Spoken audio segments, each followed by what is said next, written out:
going to, but I had something else going on, so I didn't get to, but I did pass it on to the legal team over with the union. It's archived. If you go on the court's website, you can pull it right up. Oh, it is?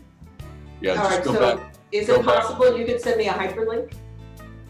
I could do you know how to do that? Maybe. Yeah, happy to. Yeah, it's just if you go back to the May 5th arguments, it's in the morning. So, but I'll. Yeah, but I don't even know how to get to their page. All right, let me. I'll send you a link on that.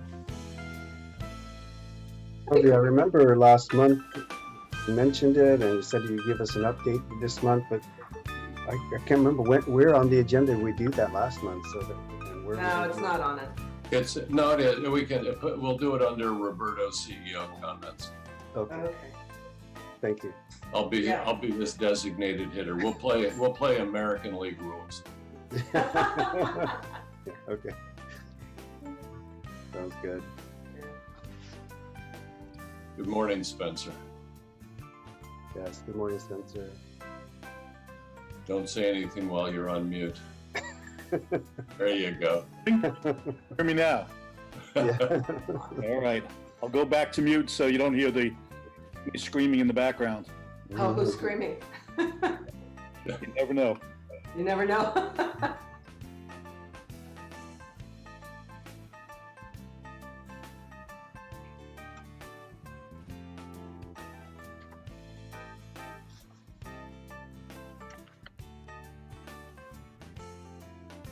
Good morning, and thank you, as always, to Linda, Marty, and Michelle.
Hi, Jay. Hi, everybody.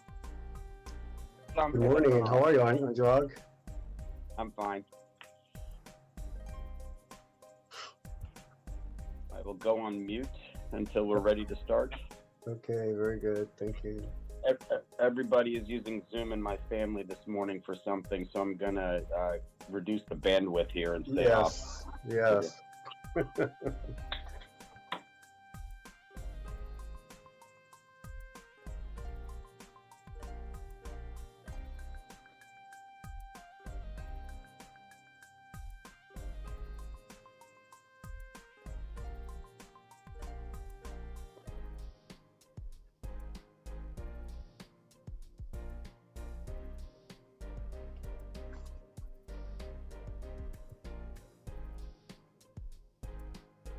Good morning, everyone. Good morning, Roberto. How are you? Good, good. How are you? Yeah, very good. Thank you. Good morning, Roberto. Good morning. Good morning, everyone.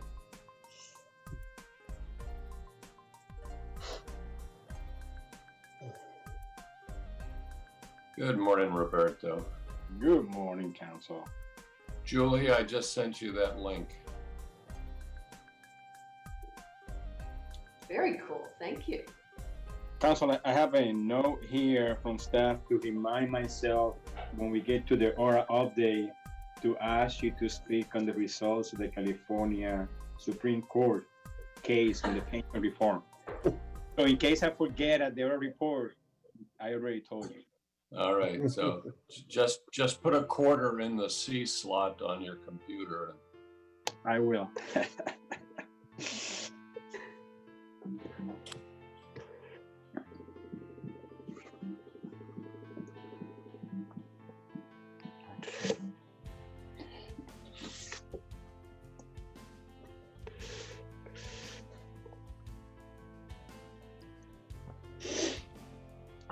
Okay, got it.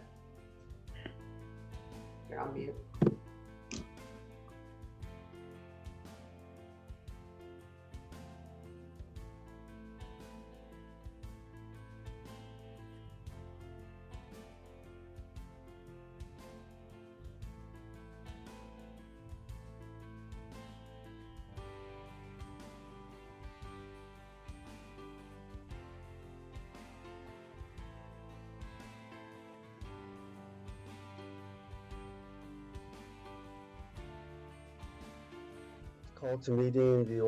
Call to order the meeting of the Federated City Employees Retirement System and Federated City Employees Healthcare Trust. We'll start by doing a roll call. The board members present. Jay Castellano is here, of course. Vice Chair Chandra, Present. Trustee Horowitz, Present. Trustee Jennings, Present. Trustee Kelleher, Trustee Orr, Present. Trustee Sun. Here. Okay, very good. Thank you, everybody. I'm going to reread some ground rules, the same things we covered last month as we're doing these meetings via Zoom. Four items altogether. One, as required by the Brown Act, all votes will be by roll call. Two, if you are not speaking, kindly place your microphone on mute to cut down on background noise. Three, on matters of discussion, I'll call on board members in order, and each of you will have a chance to speak if you wish, and more than once if you wish.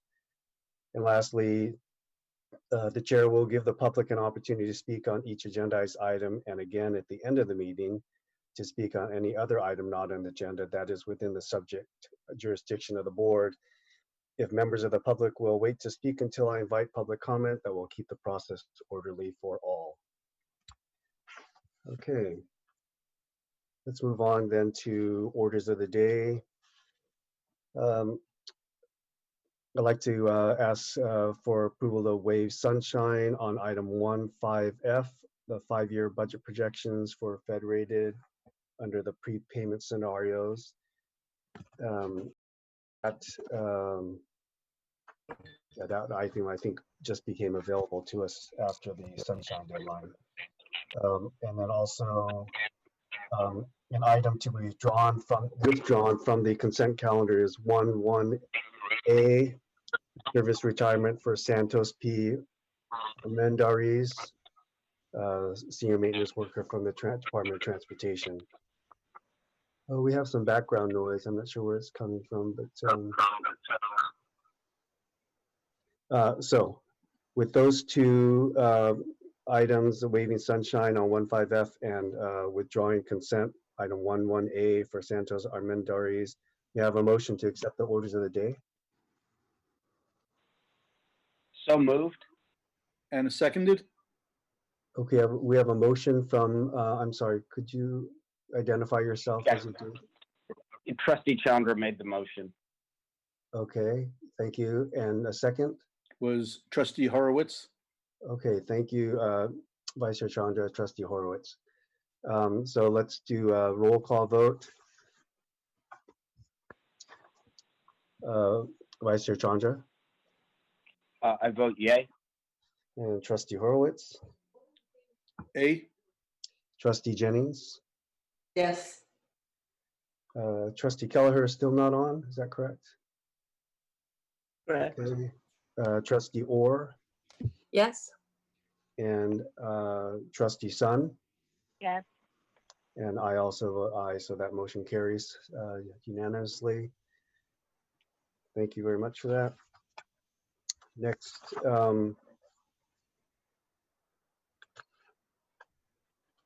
so proceed with the consent calendar. Today's consent calendar includes approval of the service retirements, approval of deferred vested, approval of board minutes, approval of return of contributions, acceptance of communication information reports, approval of travel conference attendance, and that's it. So again, could I have a motion to approve the consent calendar? So moved, trustee Horowitz. Thank you, Trustee Horowitz. Have a second? Yes, seconded, trustee Chandra. Thank you, Vice Chair Chandra. And again, a roll call vote. Vice Chair Chandra, Aye. Trustee Horowitz, Aye. Trustee Jennings, Aye. Trustee Orr, Aye. and Trustee Sun. Aye. Can I No. ask a question before we go on? Sure. I have a question on item 1.5A.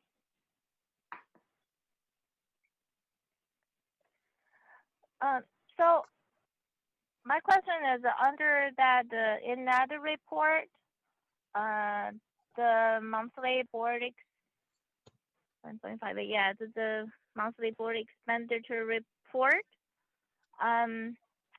Is that a year to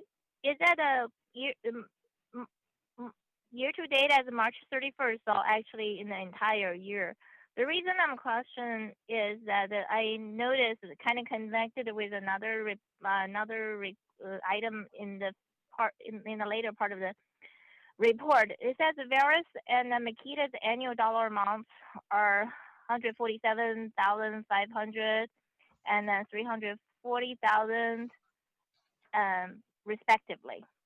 But if it's a March to date, I see the entire annual amount posted. So I wonder why is that? Trustee Sun, I apologize. I heard what you said, but I'm waiting for staff to click in on the monthly board expense so we can see it, so that I can try to address the question more specifically. Is there any way someone from staff can actually open that that document? Thank you. And in the future, when there's a question from the trustees, it may be helpful if we open the document so that we can refer to the specific question.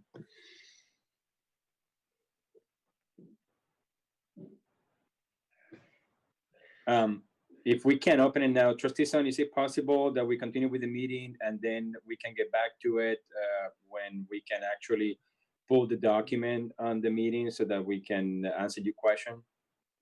Yeah, why don't you shoot me an email? I'm just kind of questioning why the annual amount being posted instead of truly year-to-date amount being posted. What's the reason for that? I'll shoot you an email. Thank you. Can you hear me? It's open. Can you see it? No, we cannot see it all. At least all I can see is just the agenda. Oh, okay.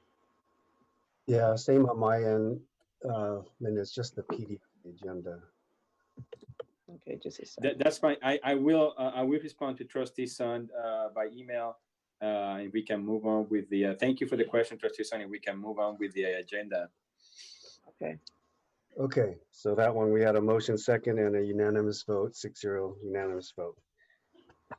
All right, then let's move on to item 2, death and survivorship notifications. I'd like to ask for a moment of silence for those who served and recently passed.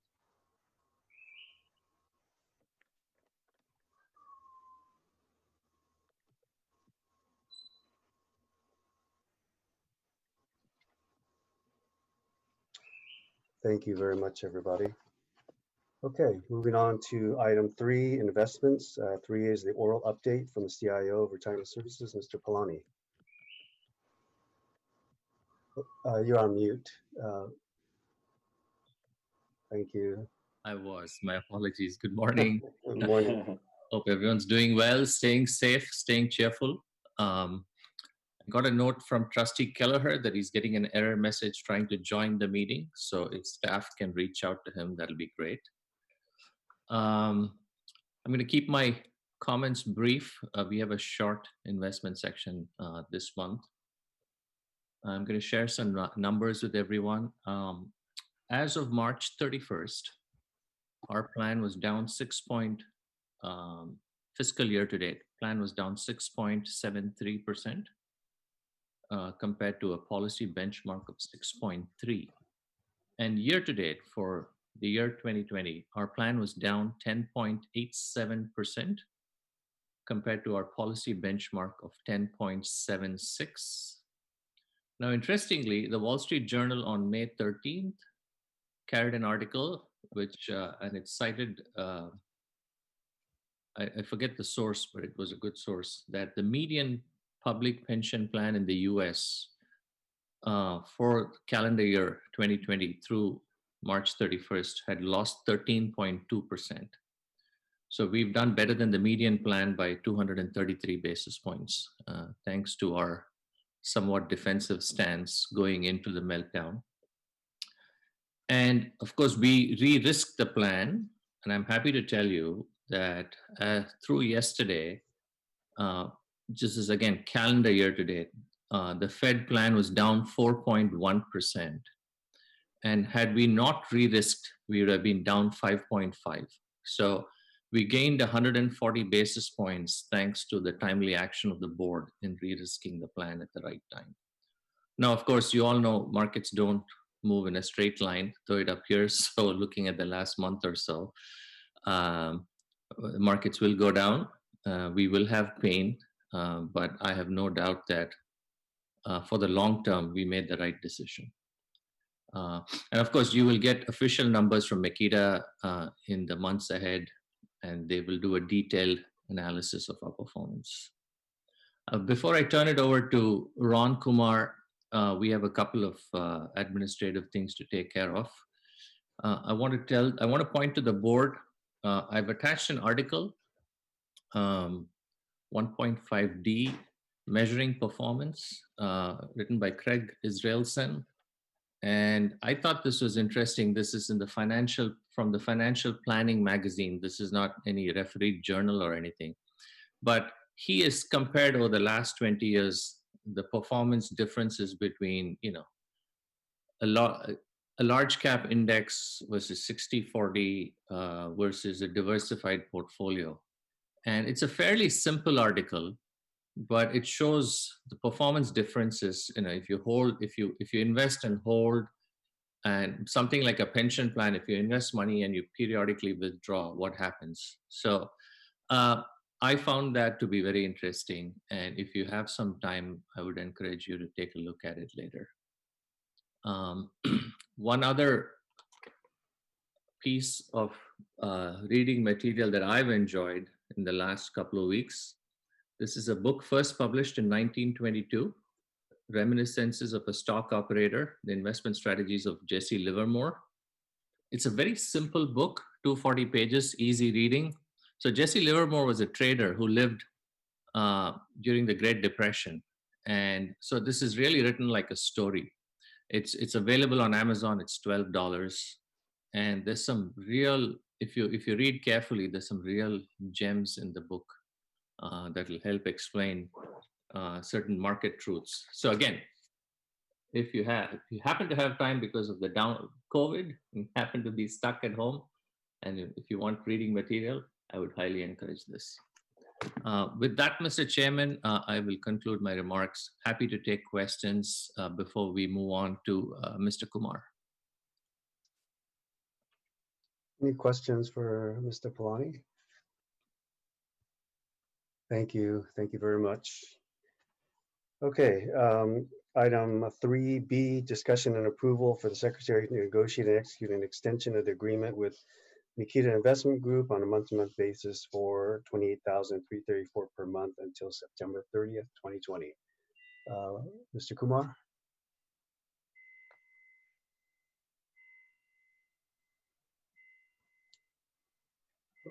Well, Ron is joining us. Ron, you there? I'm here, sorry. I was trying to share my desktop. Good morning. So we have a short memo here regarding Nikita's contract. They were hired back in 2009 as our investment consultant. The current contract expired in February. And since we're in an RFP process, recommendation is to renew it for another 7 months till September. The RFP is scheduled to be concluded by June.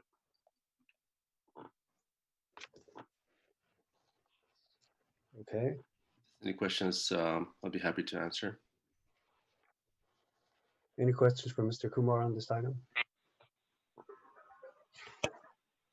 So with that, I need a motion and a second for approval. But I did have one question. This is Trustee Horowitz.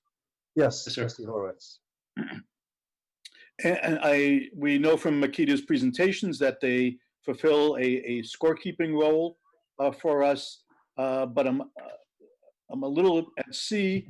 Do they also advise us on manager selection or investment choices, or do they implement any of those things for us? I'm happy to answer that, Trustee Horowitz.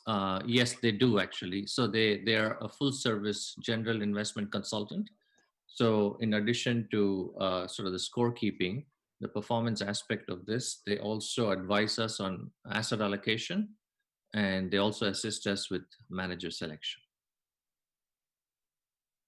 And Veris, you'll see the next item on the agenda is Veris, and Veris is our risk consultant. And just to add to what Ron said, we are actually making recommendations. So as you all know, we had issued an RFP a few months ago, and we have internally scored those RFPs, discussed with the IC chairs, and it's going to be brought before the investment committee next week. And based on the guidance of the investment committee, we will bring forth a recommendation to the full boards, both boards in June. And so this is just to allow us to keep paying Makita till the boards make a decision on a month-to-month basis. Good, thank you, Mr. Polani. Any other follow-up questions? Okay, could I please have a motion and a second for on item 3B? So Hi, moved. this is Trustee Orr. I motion that we approve and extend the contract Thank you, for the Trustee 7 Orr. months. Thank you very much, Trustee Orr. Second, please. Trustee Horowitz, I second. Trustee Horowitz, thank you very much. And we'll do the roll call vote. Welcome, Mr. Trustee Kelleher. I'm glad that worked out that you're on. Vice Chair Chandra. I vote aye. Thank you. Trustee Horowitz. Vote aye. Trustee Jennings. I vote aye. Trustee Kelleher. I vote aye. Trustee Orr. I vote aye. Trustee Sun. Aye. And I vote aye also, so that motion carries unanimously.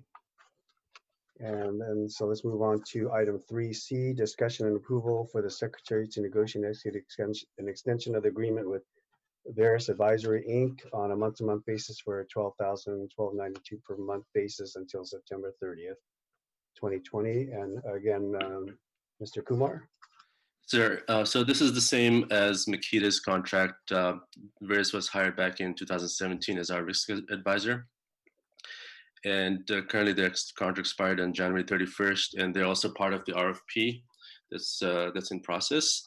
So the recommendation here is to renew the contract till September to continue services until the RFP is concluded.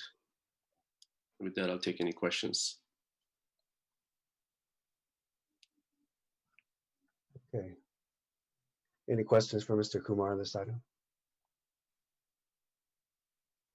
Okay, if I could have a motion and a second. So moved. Thank you, Vice Chair Chandra. No, the Vice Chair Chandra was about the second, so I think Oh. someone else gave. Yeah, the that was first. that was Trustee Kelleher. Oh, I'm sorry. Trustee Kelleher, thank you for the motion, and Vice Chair Chandra, thank you for the second. Any further discussion? And I'm sorry, I've been neglecting to ask for any public input before the vote. Is there any of that?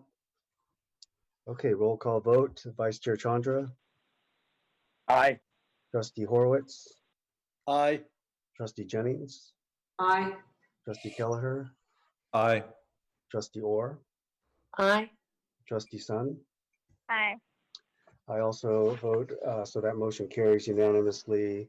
Thank you, Mr. Kumar, for that. Thank you. Thank you. And then item 4, standing item 4, old business, we do not have any of that. Item 5, new business. 5A is the oral update from the CEO of Retirement Services, Mr. Pena. Yeah, thank you, Mr. Chair.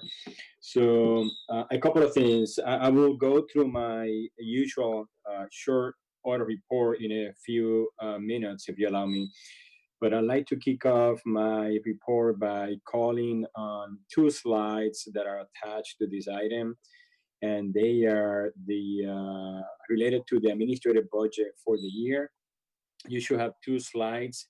The first one was the original PowerPoint that we presented to you board, and it was approved in April.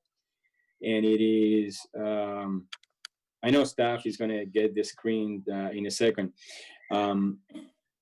That was original. The first slide is the original amount that was approved, and then the second slide is a revised budget that actually ended up going not only to the city budget office, but it ended up being part of the NBA document, which is the budget documents that are prepared in combination for the whole city, for the city council to ask questions about the proposed budget for the new year. Just want to give you some background. I know the chair and the vice chair are both very well informed of this issue because I have kept them apprised through emails. Thank you, Michelle. I have kept them apprised through emails. And the bottom line here is, as you know, with the COVID-19 pandemic, the city is going through some budget adjustments. They estimated the shortfall of revenues for the upcoming fiscal year around $72 million.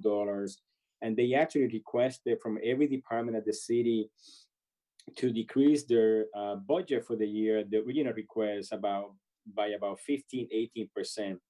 The only department they didn't really actually provided some specific instructions was the Office of Retirement Services, our office, because we don't impact the general fund directly.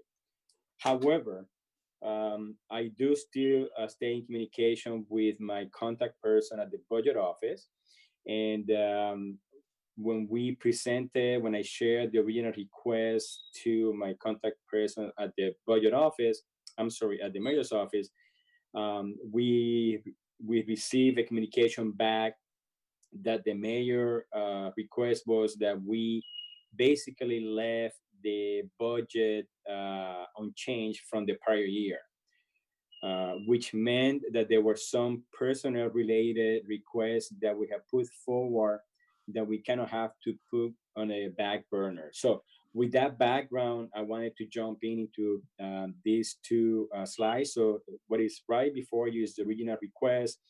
I'm going to concentrate on the personal services, which are most of the changes.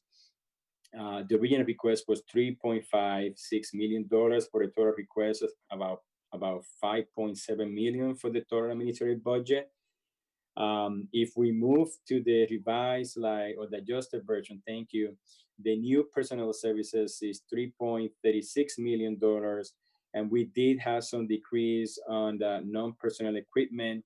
That one, the decrease from the original budget was mostly related to, I think we all can agree that travel budget that we had originally put forward is not going to be as much in the coming year as it has been in the past. So that's mostly the impact on that number. And medical services as well. That's the service provided by our medical advisor.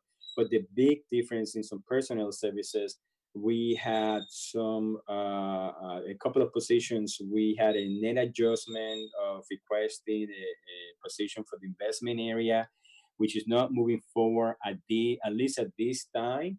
And we were asking for an add and delete on the benefit side, which is also not moving forward. Because of those two changes, we decreased the total personal services request from the original 3.56 million to 3.357, and down the total amount for the year, instead of 5.697 million, about 5.43.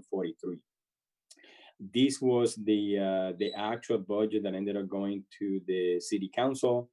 The city council had 2-day meetings last week on the 14th and 15th of May. When it got to the point of discussion for appointees, which we happen to be one of those offices, there were no questions by the city council on our budgets that were put forward. At this point, the city is scheduled to approve their budget on the June 16 meeting. I fully expect the city to approve the adjusted budget that we put forward. My goal this morning was twofold. Number one, just to keep you more apprised that the original request that we put forward in April that you approved have been adjusted based on communications and directions and requests that we received from the mayor's office. And second, that I fully intend to come back to you at your June meeting after the city council have had a chance to approve the budget, and come back with a more detailed presentation to request your approval of the budget as presented and approved by the city council. Not only because it's important that you approve the budget that is approved by the city, but also because I want to make sure that both your board and the city council both get to see and approve the same budget. With that, I'll take any questions. Okay, questions for Mr. Pena?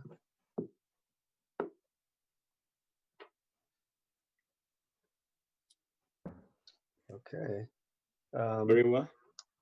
I think, Mr. Pena, I think you've got some other things that, yes, apparently no questions at this point. Yeah, so the other ones are, just business as usual at the office from the standpoint, when I said as usual since we initiated this COVID-19 pandemic. We have a very limited number of staff that may go by the office once a week. And it's mostly to check on at least from the benefit staff, is to check on paperwork and documents that we receive by mail, so that we can continue addressing the members' questions. Staff is available by phone, by email, and the web to answer questions from members. We continue retiring members through the applications, and of course, as you know, we continue processing the monthly retiree payroll.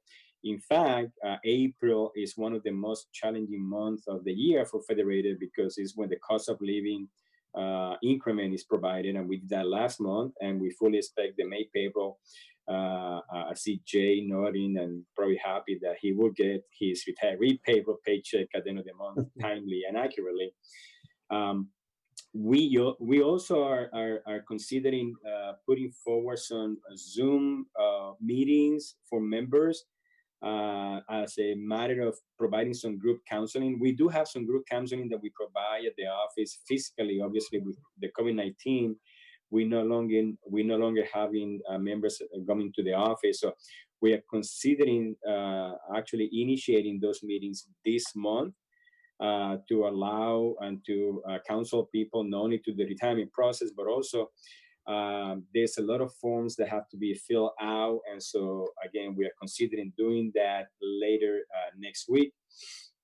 And that's pretty much it. We are waiting to see what the new shelter-in-place orders may or may not be. As you know, the shelter-in-place ends at this point on May 31st. We have scheduled a senior staff meeting to discuss our position and how we're going to move forward by next week. And we also have a quarterly staff meeting that we're going to have with our staff through Zoom next Friday, the 29th, so that we can make sure that we answer any questions. We don't know what the order from the county is going to be or what guidelines we're going to receive from the city, even whether the shelter-in-place will be lifted or not. But we are certainly going to be ready in the event that they are lifted. And if they are, again, we will keep you board apprised as to what are the guidelines, obviously, that we have to follow, but what kind of steps we're going to put forward. I will fully expect that if we are asked to get back to the office, that we will face that in other words, I would not expect to have everyone at the office at the same time. We continue doing business as usual. We continue functioning, working from home. So I wouldn't expect that much change the first couple of weeks, mostly to make sure that we have the right of cleanup and that we are able to meet the CDC and the county safety guidelines before we start having staff coming into the office. So with that, I am happy to answer any questions. And lastly, just to remind Council to provide you board with the update on the California Supreme Court on the patient reform. Thank you. I'll say something. I do recommend Zoom meetings with the employees. I think that's a great idea. Most city employees are working from home, and given the latest tier 1 and possibly tier 2 scenarios that are in the proposed budget, there is could be kind of like there's a thought towards people retiring, right? Mm-hmm. And so and this is what happened last time when we had a downturn and we had this kind of reduction in force. A lot of people retired, and I'm sure, I don't know if you were here then, but that was a big no.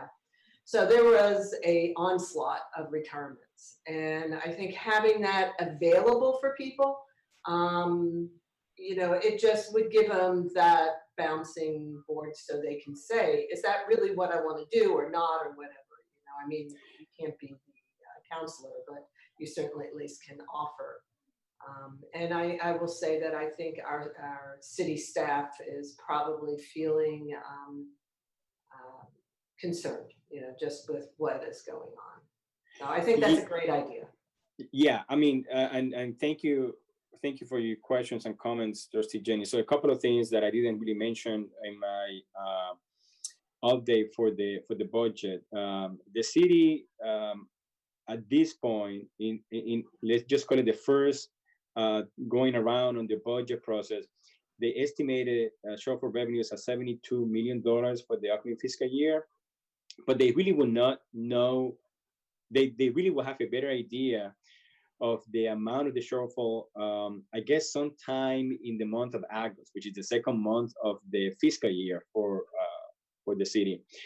I'm guessing because you have to do where they get some information on tax receipts and everything else, but they are fully aware that by the time August comes around, and I'm glad that Councilmember Davis is available because she can comment much better than I can on that, they have a better idea on whether or not there might be further changes to the budget, which could have implications to the city staff, which then in turns could potentially impact the process and the work at the retirement office. So I don't know if Councilmember Davis wants to comment on that or not. Good morning, Ms. Davis.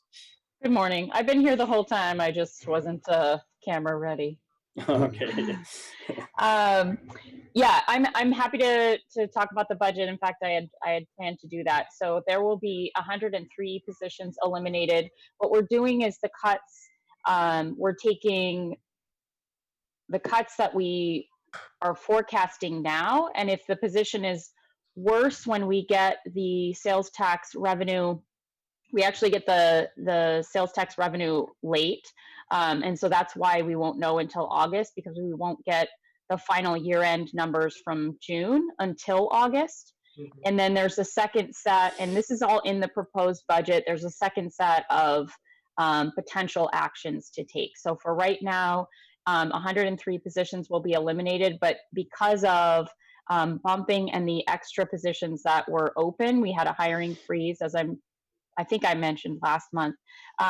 There will be 32 positions, 32 people who are not eligible for any of the additional, other positions. So they don't have, I don't know the word, Julie knows it, I'm sure, but they don't have any rights to the other positions. Bumping, yes, thank you. And so there will be, and those are all people who are in limit date positions that end at the end of June. So that's how many people right now, and I don't know how many of them were, in a position to potentially retire or not. That wasn't discussed. But the second round that, when we're looking at the budget again in August or early September, we may have to do further, depending on what the projected deficit is at that time. So what the Office of Economic Development talked about is the potential options for recovery. I know you have heard a lot of talk from our president about, it's going to be a V rebound, and it'll go straight back up the way it came down. I don't know how many people actually agree with that, but the kind of the thinking that was being discussed at the study session by the Office of Economic Development is that they think that the most likely is sort of a W. So because of the potential for a fall resurgence of the virus. So I can do my whole update now, or I can stop and you can move on, and then I can finish with the update on the budget if you would like, Roberto. Yeah, council member, if you wouldn't mind pausing for a moment. Sure. I believe still on 5A, council is going to provide us with an update on that Supreme Court item from last month as part of the CEO's update. And then if you would, then we'll move to 5B afterwards. Thank you. Council? Yes, thank you. Good morning, all. And I didn't know I had bumping rights for Council Member Davis, but excuse me for doing that. So for those of you who follow things such as employee rights to their pensions, you may like to know a little bit about what the Supreme Court did 2 weeks ago. After 10 years following the last Great Recession, this case finally percolated up. This was a case that started in Alameda and Contra Costa and Merced counties in their county retirement system law. But it stemmed from the reforms that Governor Brown and the legislature passed in 2012 and became effective. It was called PEPRA, if you will, Public Employee Retirement Law of 2012. Went into effect January 2013. This lawsuit sprung up in various counties over employee rights not to have detrimental changes to their pensions. And so this case has taken 10 years. The trial court decision we received in the case was May of 2014. And so it's been 6 years since we tried the case. I say we because full disclosure, I represent the boards, the retirement boards in Alameda and Contra Costa, 2 of the 3 county systems that were involved. But the issue that came up to the Supreme Court was essentially what latitude, what authority does the state legislature or a city council, in the case of charter cities like San Jose, what authority does the legislature have to change the calculus of a member's benefits in the middle of their career? Not after they've retired. After they've retired, it's locked in.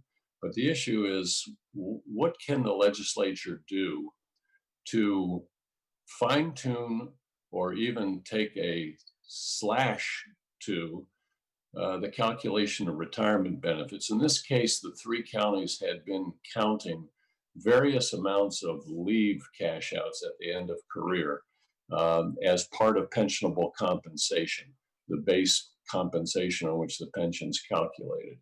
And those were by various settlement agreements, much like what the city did here in San Jose. You may remember the pension reform, so-called of Measure B, literally 9 years ago, which had its own legal challenges. And ultimately, the city and its bargaining units entered into a settlement agreement called the Framework, and a Measure F was passed a couple years ago, revising the pension revisions.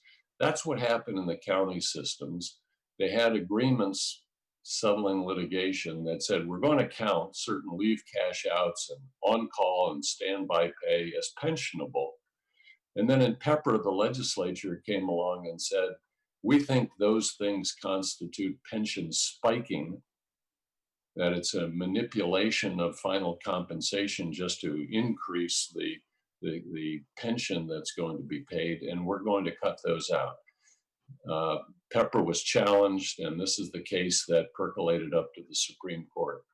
The Supreme Court has not considered the base calculation ever since the Ventura decision, which was 1997. That's 23 years ago. And so this was the case where that issue is teed up. You may have heard a lot of talk about the so-called California rule. And this gets touted as the case in which the Supreme Court is going to address the California rule. All that rule says is, and it's a court rule, not a statutory rule. But what it says is, if the legislature does take something away from a right that the members are vested in, a contract right, it must give something of equal value in return. That's the California rule. It comes out of the state constitution that says the state and legislatures won't impair the obligation of contracts, and the employment contract is one that includes not only current salaries, but future compensation, deferred compensation, defined benefit plan. So the California rule says that if the legislature is going to take something away that members had a vested contractual right in, the legislature has to give something of value in return. And that's the rule that California and a number of other states who have similar rules are looking to the California Supreme Court for guidance on. What can the legislature do? Can it nibble at the edges? Can it do something that they consider to be reasonable to true up the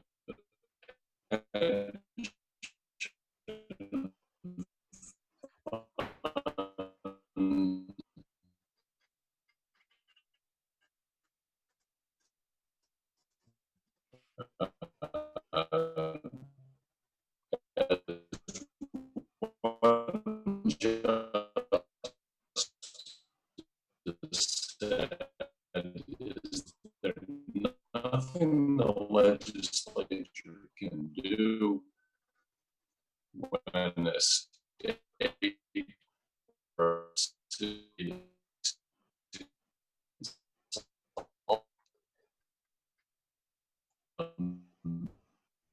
Council, I don't know if you can hear me, but I'm having a breakup. Linda, is that the same for everybody?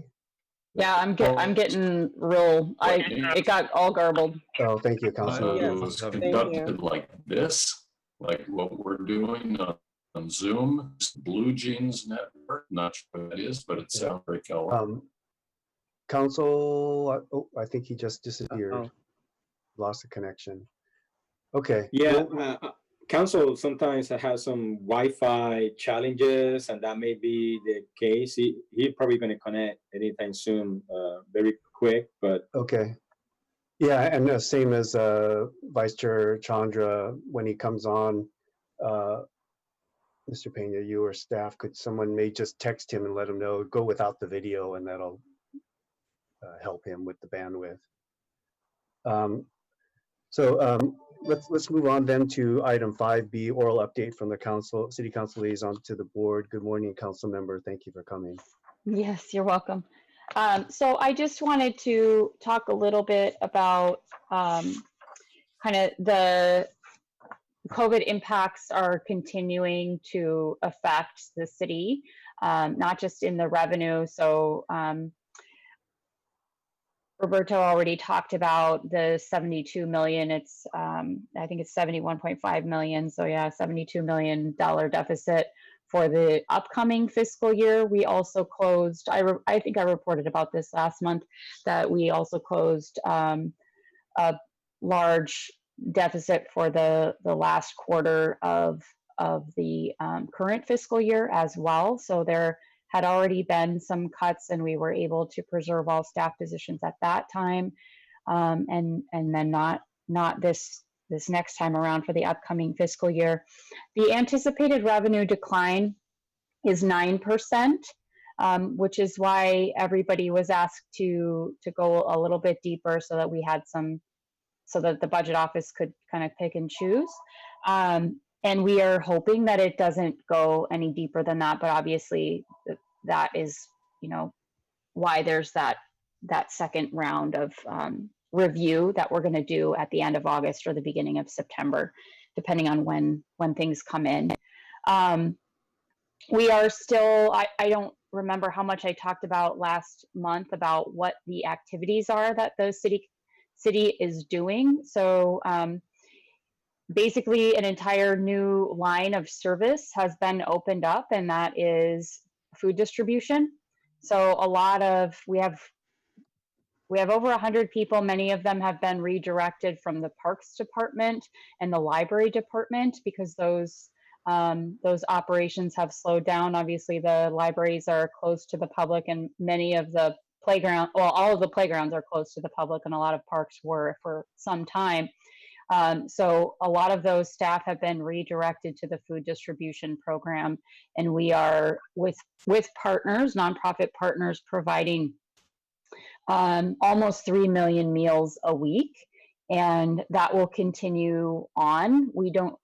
They're looking into obviously decreasing that amount over time, because as people move into government assistance programs, they will have less of an immediate need, on a daily and weekly basis for food. But that's all kind of in the planning phases right now, and that will have to be done. The planning for that will have to be done at the same time as the distribution continues. So that's where we are with that. I did want to also say thank you to the retirement services for kind of linking arms and also decreasing their budget. I think it's really important for everyone when there's a hiring freeze in all departments for retirement services to also institute that as well. I think it's an act of good faith, and it just presents a unified front. Excuse me. And then the other thing I wanted to talk about, which is very important, and I want to thank the board for allowing the pre-funding of retirement contributions. That saves our general fund $7.4 million this year, which obviously is a big deal given our huge deficit. So there was also discussion of, you may have seen in the paper, there was some discussion about potentially using some of our investment portfolio to borrow from the investment portfolio. Obviously, that's not obviously it's not Federated or retirement, police and fire retirement either, but the city's investment portfolio, there was a memo about that and some discussion about that on Tuesday. That was not well received by the finance director, the budget director, or the city manager's office.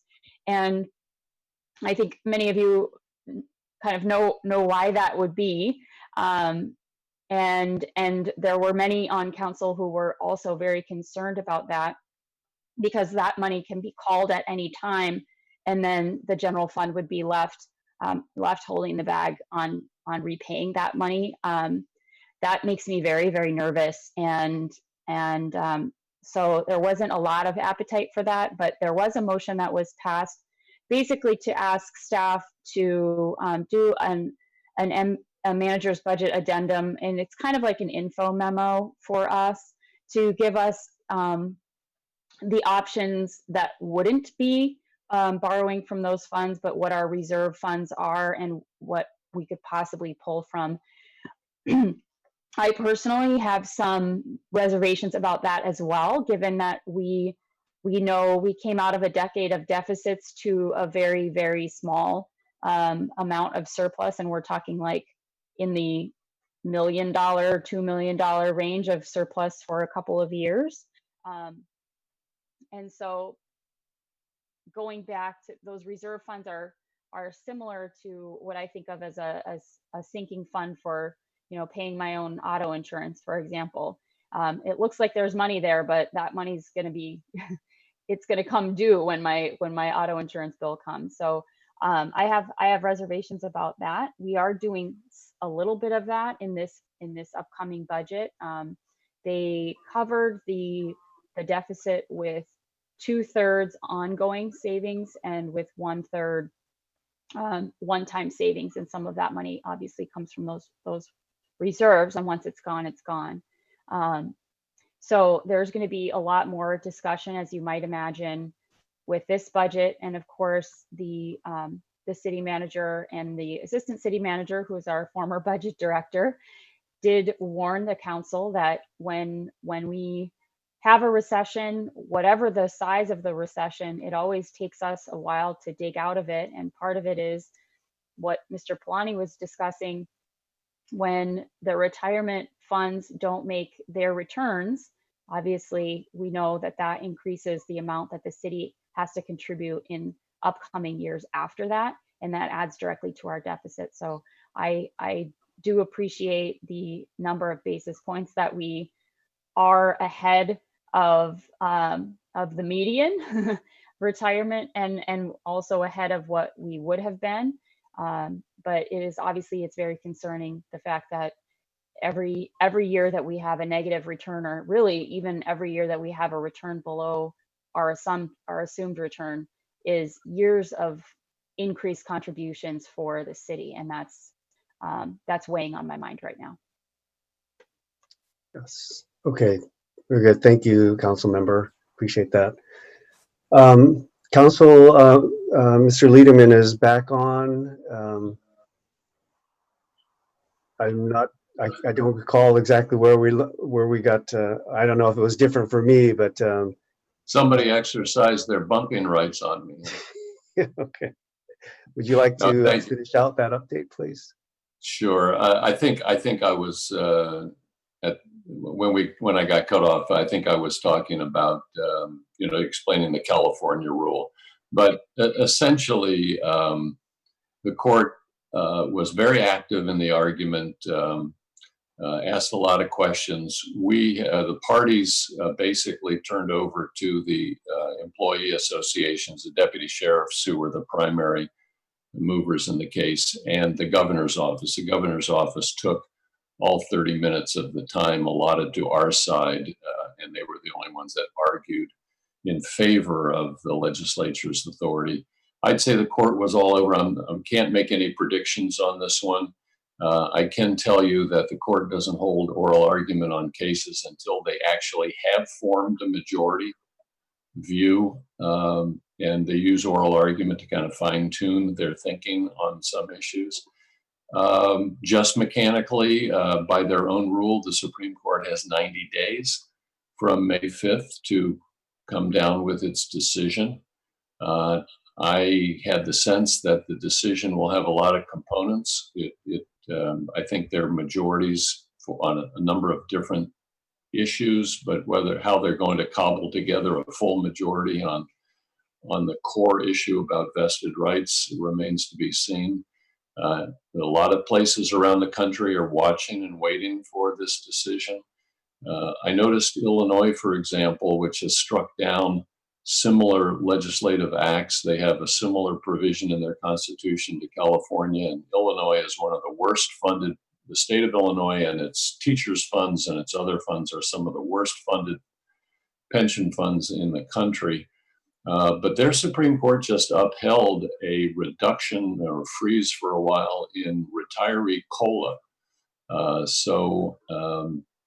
It's remarkable that these cases rose up out of the Great Recession and are being heard at the Supreme Court level at a time when we're back in another, essentially a recessionary time.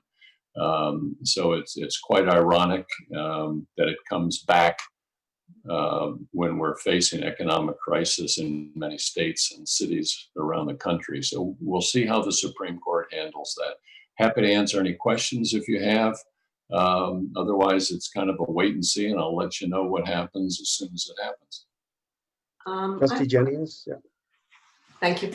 I was kind of following along quite well, but then you stated that Illinois upheld the Supreme Court at holding back the 3% COLA.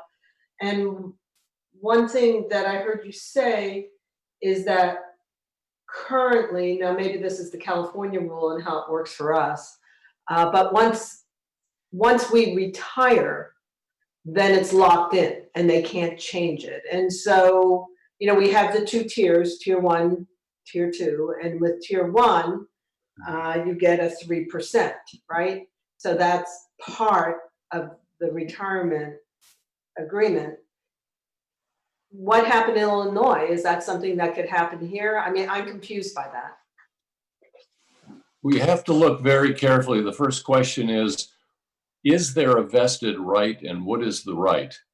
And where does it come from? So every state's very different. Michigan, for example, found that even though they had a constitutional provision that protected their teacher pensions from change, the Supreme Court of Michigan found that that was not a vested contractual right that was locked in concrete. So every jurisdiction is going to be different as to where the right comes from, and whether it's a right that it comes from a contract that says it can't be changed. A lot of in California, for example, a lot of pension rights are, especially in the healthcare, a lot of healthcare rights have never been really written down. They just sort of became habit. Pooling, for example, of retired members' healthcare premiums with active members' healthcare premiums, because when you pool it, it brings the price to retirees for their premiums down. The issue of whether there's a vested right to continue to be pooled came up a couple of years ago. And so every jurisdiction is different, and the fundamental question that the courts will ask in each instance is, where does the right come from, and is the right locked in, or is it subject to change by the legislature? So I'm not sure how they handled that under the Illinois specific law, but every state is looking at ways of cutting back on the cost of the promised benefits. And the question is it really promised? Was it a handshake deal, or is it really written in the statute or in an MOU that makes it contractual and protected? That's really a core issue. I hope that helps. Okay, any other questions for council before we move forward on the agenda?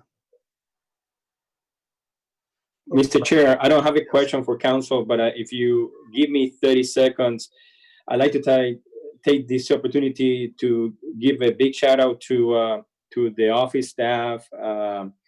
I've been meaning to do this every other report, and I keep forgetting, even though I do reach out to them by email. Over the last 2.5 months, or a little more than 2 months, staff has been mostly working from home, and I just wanted to, on behalf of the membership, the boards, and senior staff, to thank everyone for their efforts, their work, their engagement. I mean, benefits. Again, we continue retiring members. We continue answering questions. We continue providing as much of a customer service as we can possibly in this situation that we're going through, and making, obviously, retiring members and processing the retiree payroll. From accounting, as you can see, there were a lot of changes to the budget. We continue processing invoices from vendors, and we continue processing the wires, and even the payroll for the staff through the administrative staff and IT. You can see these meetings are not really easy. They're challenging.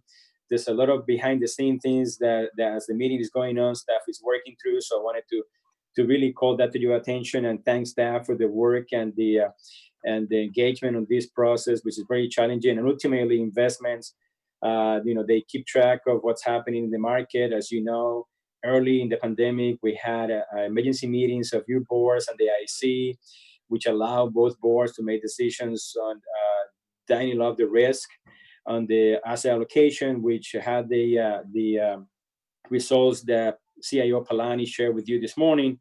And as you know, CIO Palani issued an information memo to the City Council on the changes by both boards on the asset allocation. And I think the next step will be to issue an information memo to the City Council again by CIO Palani on the results of the first quarter and provide some kind of market environment. So again, I just wanted to thank staff for their work and dedication and engagement through this difficult time. And, we are very thankful of it. So thank you very much. And thank you for allowing me to do that in public. Yeah, thank you very much for making the time and effort to mention the staff. I agree that that's definitely worthy of recognition. And Trustee Orr has something. I was just simply echoing and appreciation for the staff. So that was the signal. Yeah. The visual you saw. So okay. actual clapping. Here you go. There we go. Good. Yeah. Thank you. Thank you. Very appropriate. And if I could follow up on one of those last points, Mr. Palani, when is it that Makita will report on the first quarter results? Is that going to be in May, or June, or July? That should happen at the June board meeting, Mr. Chairman. Okay. But the numbers that I shared with you earlier are fairly close to the final numbers. Okay. But you will get the official word from Makita. Thank you. Thank you very much. All right. We'll move forward onto item 5C, discussion and action on the strategic communication plan presented by Marty Boyer, communications consultant. And I see Ms. Boyer is on. And Mr. Palani, Mr. Pena, did you want to do an introduction? Yes, I would like to do that. Thank you, Mr. Chair. So a couple of things, just a little background on how we got here. And many of you, especially for the Fed board, are fairly new members, meaning a year or less. We have been trying to work on a communication strategy for 2 or 3 years to improve the website at the office. And over the last few years in budgets, I had tried to hire a communications position officer, but have not been able to have the support of the mayor's office for that position. And so ultimately, I was given direction by the boards. Listen, if you cannot do it that way, we have to find a way to keep this up. And so as a result, comes Marty Boyer, who is a communication consultant. And with that, let me introduce you, Marty Boyer, to you. By the way, this is not the first time that Marty worked with us. You did not know this probably, but she was very instrumental on working with staff through the Pay Earnable project. You may recall what that is all about, when we have to actually recalculate most of the retirement benefits for Federated members, and because of some payroll mishap that happened over some 20 years ago. And so she was very helpful on providing us a communication approach and a consistent message. But my experience working with Marty goes back almost 20 years when I was in the Fresno County. And we have to deal considerably time with the media and the membership on a case that ended up on the course of appeals in the state of California, known as the Fresno method, which is how you calculate final average salary. But in any case, that was my first experience working with Marty.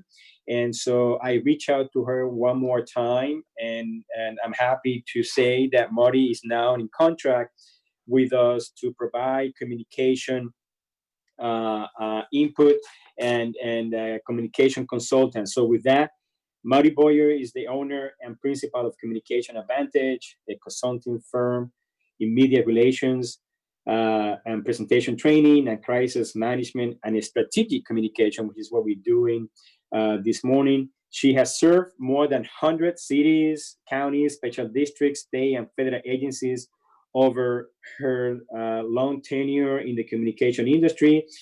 She's a member of the adjunct faculty at the State Office of Emergency Services in California, Specialized Training Institute, helping prepare public safety and other local officials for major emergencies. She's part of the training team for the Institute Crisis Communications courses and the Essentials of Emergency Management course.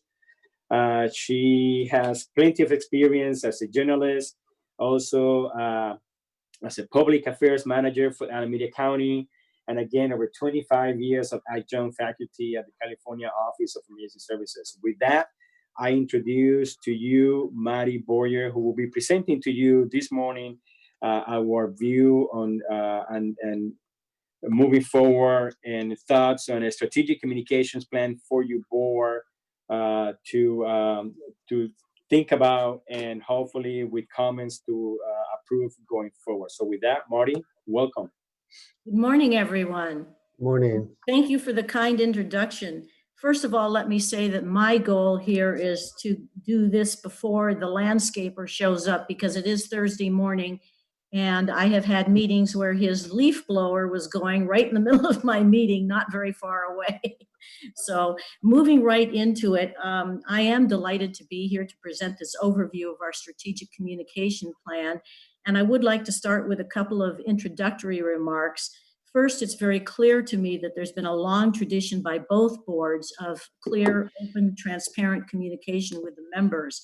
But I want to particularly commend the boards, because in the last few years, they have been absolutely crystal clear that that they want to expand and enhance communications, and indeed it's almost a mission unto itself. And with that spirit, they have, as Roberto just outlined, made it very clear they want us to move forward with goals, objectives, and strategies to fulfill that mission. And before I go any further, you can't have any agenda item these days without mentioning the COVID-19 impact. We're no different. It's a paradox, because the pandemic has made it more obvious than ever how important timely, useful, accurate information is, and our members deserve that. At the same time, it's presented hurdles into how we may be able to implement this plan and what kind of timeline. We just simply have so many unknowns at this point, as everyone's been outlining for various issues. With that in mind, I'm going to go through this plan in two parts. And the first part are some high priority, immediate objectives and strategies that we have in mind that we think we can do in the very short term and are realistic. And then we're going to go through some longer, high potential strategies that are a little more, it depends, as our attorney friends might say. But at all times as we developed this plan and long before the pandemic, we applied to our thinking the balancing act of what has exciting potential, but what's practical and doable within maybe our possible available resources and capabilities. So if we could go on, and I see we are on the next slide.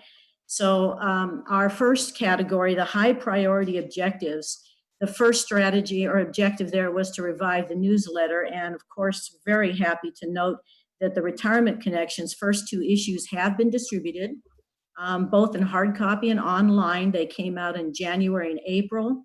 The 3rd issue is expected to be distributed in mid-July, and we are well underway with content and development of that newsletter.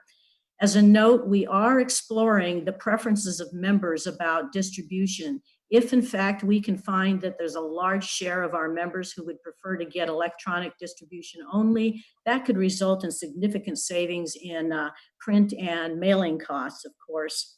So if we could go to the next slide, please. Now, our next objective is to improve, redesign the website. As you know, this is a separate project. Discussions are well underway with a specialist vendor that's been contracted about that project. We are very hopeful to see that is launched later this year. Whenever it is launched and a reality for us, it's going to improve our functionality. It's going to enhance the appearance and its appeal to our members, and it's going to offer greater capabilities. So we're excited about that, and it's an important step that makes the rest of what we're going to talk about possible. I do want to note that last year, of course, we launched the member portal. It's been a big step forward, allowing our members to have access to their portfolio, to various resource and reference materials. So that's been a really nice convenience for our members and a success. So if we could go to the next slide, please. And then our next objective is sort of a large umbrella, and that is the objective to seek additional opportunities. Oh, I'm sorry, I'm one ahead of myself in my brain here. Our next objective is to seek some additional opportunities for direct interaction with our members. And as much as we may take advantage of new technology, there's still tremendous value in the opportunity to be face-to-face and develop that relationship with our members. Oh, that we could be face-to-face with anybody again. That would be a start. But in that vein, we are recommending one specific strategy, and that's to consider expanding the use of the annual health fair and open enrollment event held later in the year. There seems to be no real reason we can't expand that to offer informational tables, experts, staff members, maybe partners, with reference and resource materials around the core purpose for that event, and make it something that's really special and brings in more people for more reasons. This is a strategy that would probably require us to find a larger venue and incur some additional expenses. And of course, we'd be back to your board with that if necessary. If we could go to the next slide. There we go. And so our next strategy is to increase the use of email blasts. And yes, we do currently use a limited number of email blasts to reach our members, but the objective here is to expand that to provide more immediate notifications, reminders, and other outreach that complements what's going on our website and other enhancements going on. Yes, this is always sort of a challenging weighing against the benefits against the downsides, because we all know what our email boxes look like every morning. But every organization and entity has wrestled with the same hurdles and find that it really does have benefits that outweigh the downsides. One thing that is, of course, a challenge for every organization is keeping a fresh, updated database of email addresses. That's always one of the toughest ones.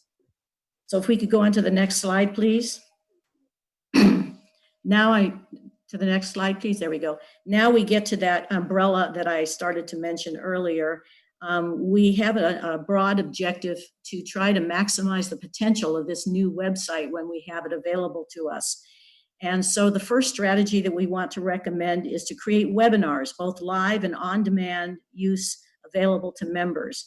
These would be taught by staff or vendors or partners that are the experts in the field.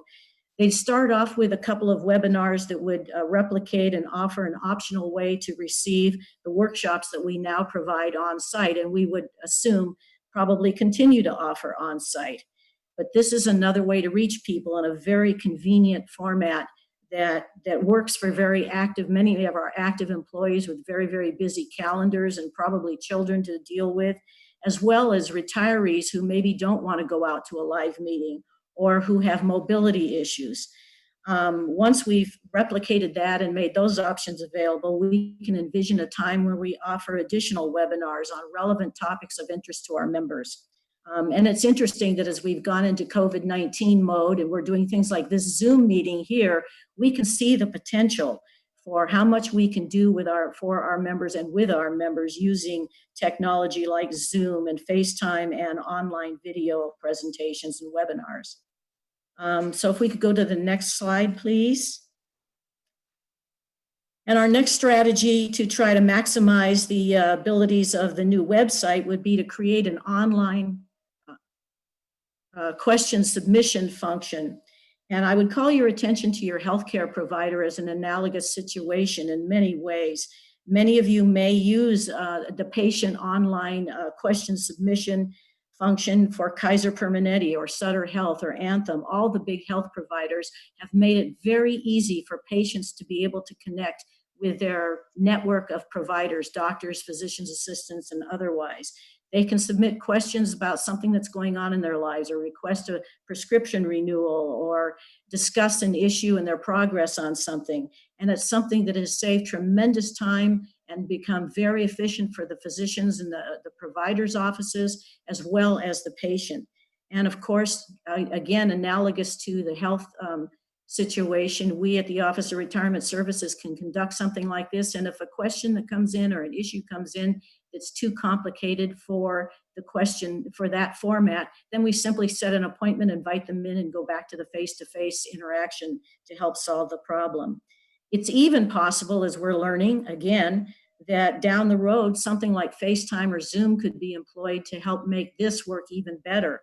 Maybe a few of you have actually, during this shelter-in-place time, actually had a FaceTime meeting with one of your doctors or physician's assistants. So it's got real possibility, and it's something that we're excited about. So if we could go to the next slide, please. Okay, another strategy designed to maximize the use of the website is to create a live chat function to allow members real-time interaction with staff. Now, this is really just a ratcheting up of the previous strategy we were just discussing.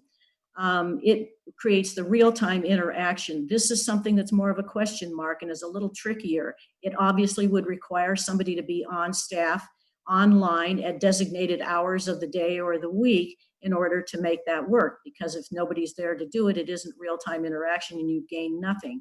So this is something that is an idea, but we must perform due diligence and try to take a look at other organizations with similar missions and capabilities to see how it's been performing for them. I do know of a couple of governmental associations that are using it and just have begun it. I'm interested in watching through the rest of the year to see what their experience is. So if we could go on to the next slide, please. This one I get kind of excited about. This is, again, an exciting idea for maximizing our website. And the idea is to create short tutorial informational videos available on demand. For those of you who are familiar with the Khan Academy, think Khan Academy. And they're highly successful, popular 2 to 5 minute videos on hundreds of different topics. And they're viewed by millions of students from kindergarten to adults studying for their MCATs and their LSATs. They cover science and math and history and art history and language and grammar, everything you can imagine. They are staffed by professors and experts, and sometimes by celebrities. And those of you who are familiar with the Khan Academy may have seen some of LeBron James. He's done more than a dozen of these Khan videos with scientists and physicists that can discuss that aspect of science. And LeBron James plays a role, sets it up, and shows up on the basketball court. I'm sorry, I do get excited about this. There's just no end of potential for the applications to the retirement system and the kinds of subjects that are raised all the time by members, and we can provide 2-minute tutorials that help answer those questions. This is a strategy that would require additional funding, staffing, and/or at least a specialist contract for videography. And let me note that these are not high special effects productions. They're very simple, really, to produce. So it's a fascinating idea. If we could go to the next slide, please.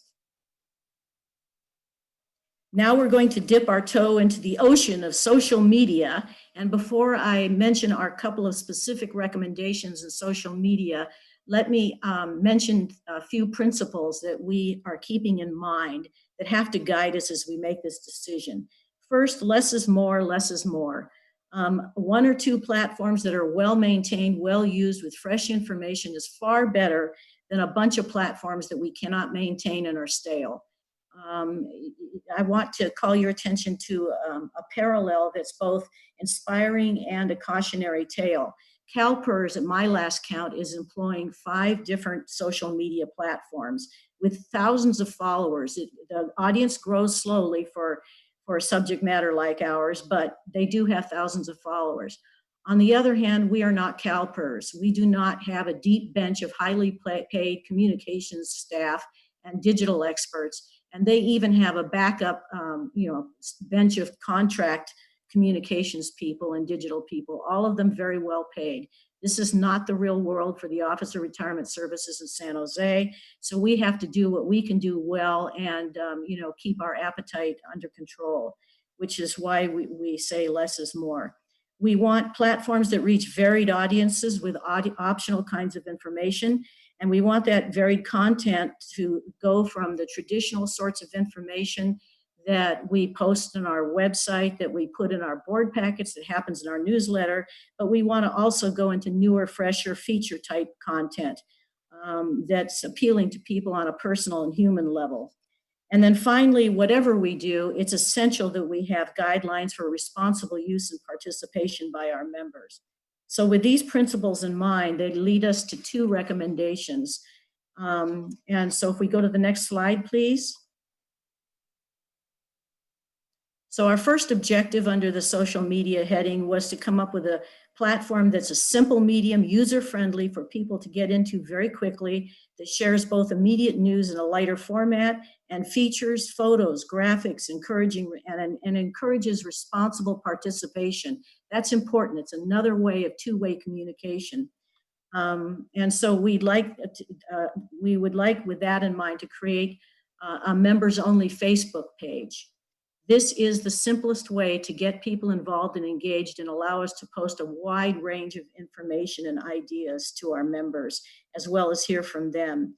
And I do want to note that with that idea, your board chair has made an excellent suggestion that we can connect with and find out what's being done by some of the major retiree associations. Some of them do run Facebook pages and other social media. It is worth finding out how we can complement them and, become kind of a network. At the same time, it's going to be a high priority for us to maintain ours as the Office of Retirement Services autonomous, specifically controlled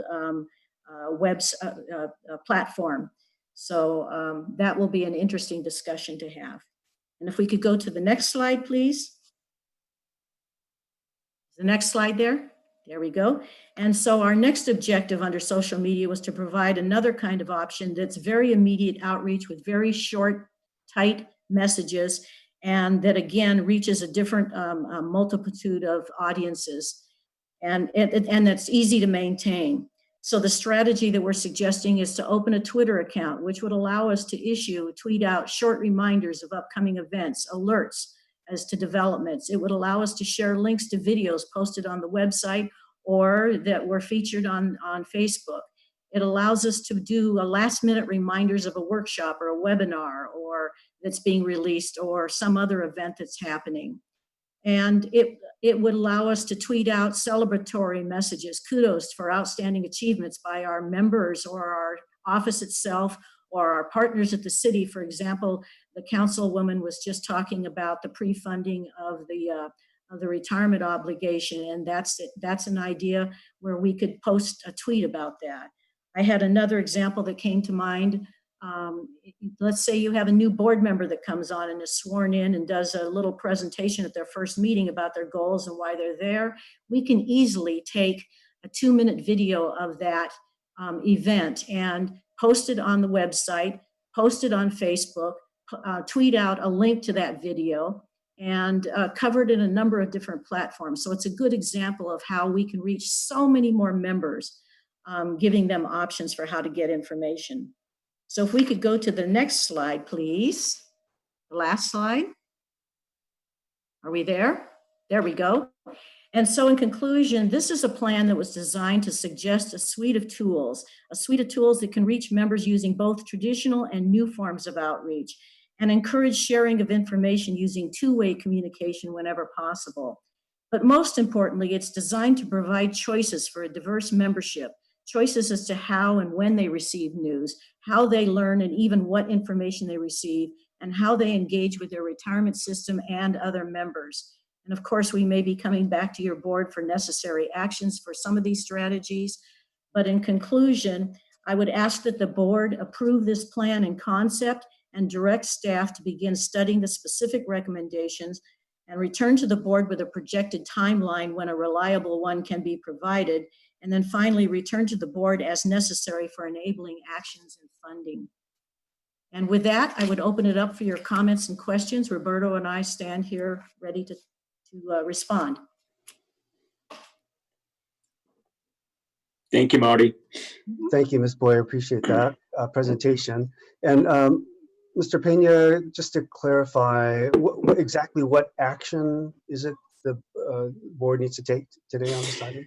So I think, let me paraphrase what Marty just mentioned. We're looking for action from you, board, to approve in concept the communication plan, and to come back, some direction to come back with you later on with a timetable that we can more specifically provide to your board, timelines for the implementation of some of these goals that we have mentioned here this morning. Of course, the first one has already been implemented, which is the newsletter. As you know, that was the first issue that was presented in the plan. But for example, I think the second one is referring to the website, and we are right now engaged through a website upgrade to make it more user-friendly. And so again, we are looking for, besides some interaction with the board this morning with questions and answers so we can address any issues, is action on approving the presentation and the communication plan, strategic planning concept, and any kind of direction that you would like to provide us, besides coming back to you with a timetable of implementation. Okay, thank you very much. Questions, comments, feedback from board members? Yes, Trustee Horowitz, some questions. Yes. Given the city and board budget constraints that we've just been presented, I'm curious, what is the budget, I guess, currently for the development of the plan and I guess the ongoing work of the newsletter, and I suppose we don't yet have forecasts for some of these other activities which were presented later in the presentation, such as the con videos and that sort of thing. So what kind of resource level are we talking about here? So that's a great question, Trustee Horowitz. So first of all, in terms of straightforward answering your question as to what kind of resources will be needed, that's something that we still need to discuss internally to see to what extent we want to implement these suggestions or goals, and that will really impact the resources that I needed. And I think as part of your comments, so I don't know if it was a comment or question, the current budget does include resources related to the newsletter and the website improvement and update. So that's already part of the budget for this coming year.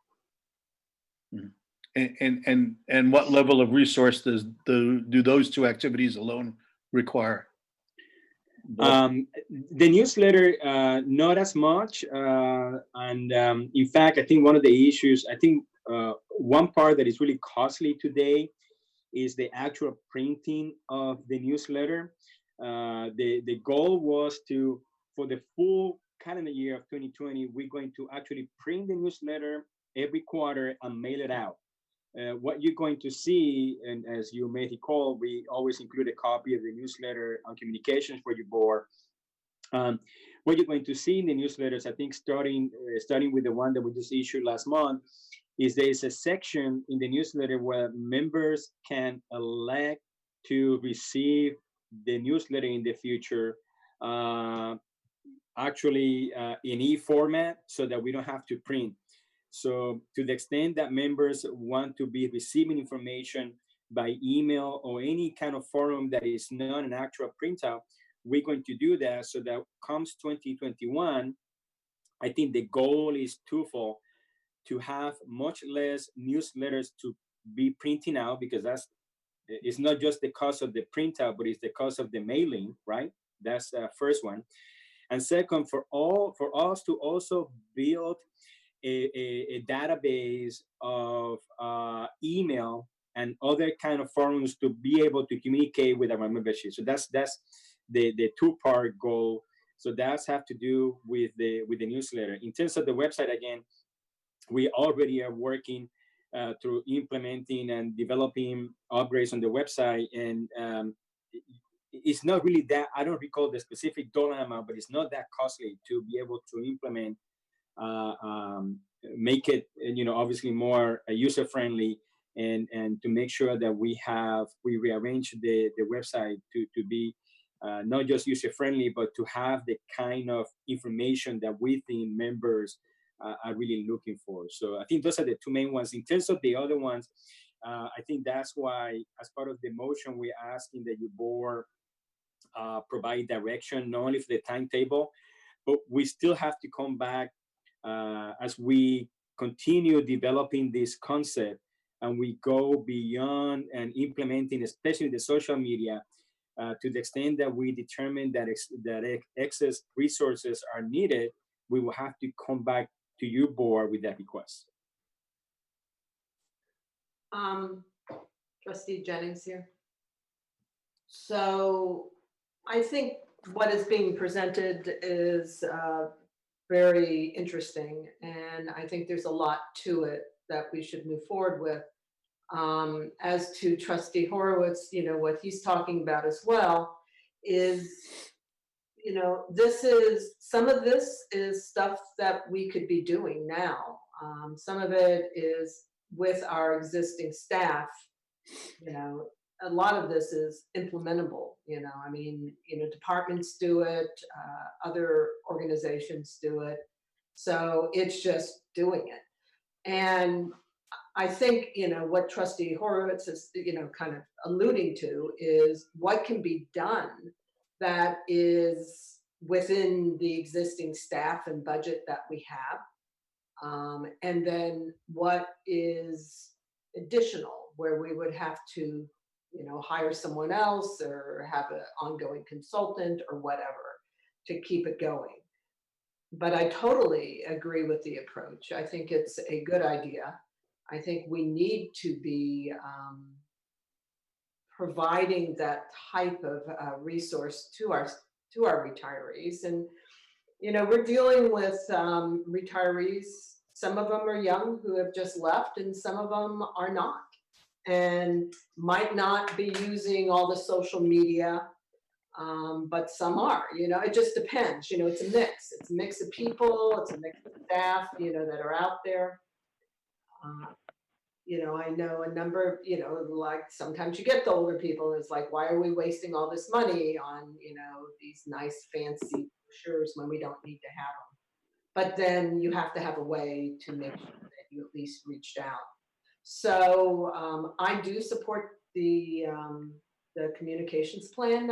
I would like to see you come back with what can we do, kind of like a timeline, what can be done in the next 3 months and 6 months and then year, what will cost, what will be more. I mean, we all know we don't really have a lot of money right now. But what is, as they would say, what is the low hanging fruit that you can go after? And then we can have that approach. So I guess I would put forward my acceptance of this. I mean, to get it, the next steps moving forward. Okay, thank you, Trustee Jennings. Additional questions, comments? This is the trustee son. Can I ask a Yes, question to please, please. to CEO? So, assuming you the retirement services has already entered into contract with Ms. Boyer, is it okay to disclose the contracted amount for this communication plan development? And then potentially for the execution, how long is the contract going to last? And then is the contract amount already embedded in the revised budget? Yes, certainly you can ask. Yes, it's a public knowledge. So we actually initially hire Ms. Boyer to help us strategize. Actually, it was twofold. The immediate action was to help us kick off the newsletter, which we did. And second, to come and work with us on putting together a strategic communication plan, which is in concept here before you this morning for your board's consideration and approval.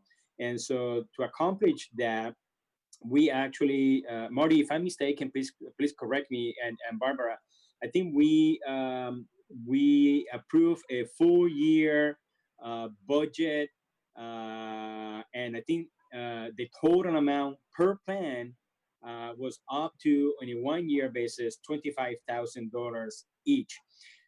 We're not even close to that figure, and I'm assuming, and I think my goal is that if your board does approve in concept the strategic communications plan, there's going to be further refinement and more work to be done.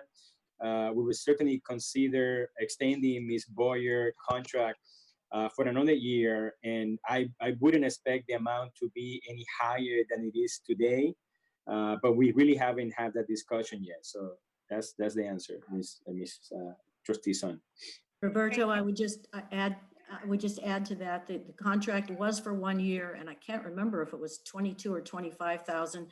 Partly because of Zoom and not being down there for these meetings, we have saved money on that contract, and it comes due June 30th. It expires on June 30th. So yeah, and okay. Yeah, the two major factors in it and deliverables were helping redevelop and redeploy the newsletter and writing content for it the first year, and then developing this conceptual plan for the ongoing future. Trustee Sun, did you have a follow-up on that? Sorry, are you talking? Did you have a follow-up question? I thought I saw your microphone activated. Oh, because I was moving my speaker. No, not really. But if it just to follow up on it, yeah. I think it's this strategic communication plan certainly is very up to date to today's communication channel adopted by most people. But for us to really implementing this plan, we really need to see a cost analysis on how on this plan before, from my standpoint, to say yeah or nay whether we should go ahead with that. So I mean, that's a fair statement, Trustee Sun, and I think that's why we are coming before you this morning with approving the communications plan in concept. I personally did not want to go further to do more specific work until I got the buy-in by both boards on the concept of the strategic plan. And so once that's if your board this morning, I know Police and Fire already approved this in concept. If your board this morning ends up doing the same, then I think that we will be ready to spend more time providing against not only timetable, but at some point, probably I wouldn't envision that right away, as Trustee Jennings said. I think some of these things we can start implementing. Although I want to make it clear,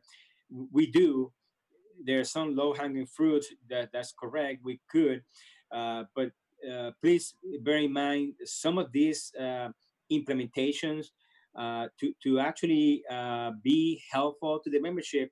That means we have to, from time to time, have staff that specifically spend time and effort on upgrading, answering questions, and addressing issues, which, as you know, the current budget doesn't envision increasing personnel, which means if they spend time doing that, they spending less time doing other kind of work. So we will have to really think about how we can reshuffle those functions if that's what we want to do.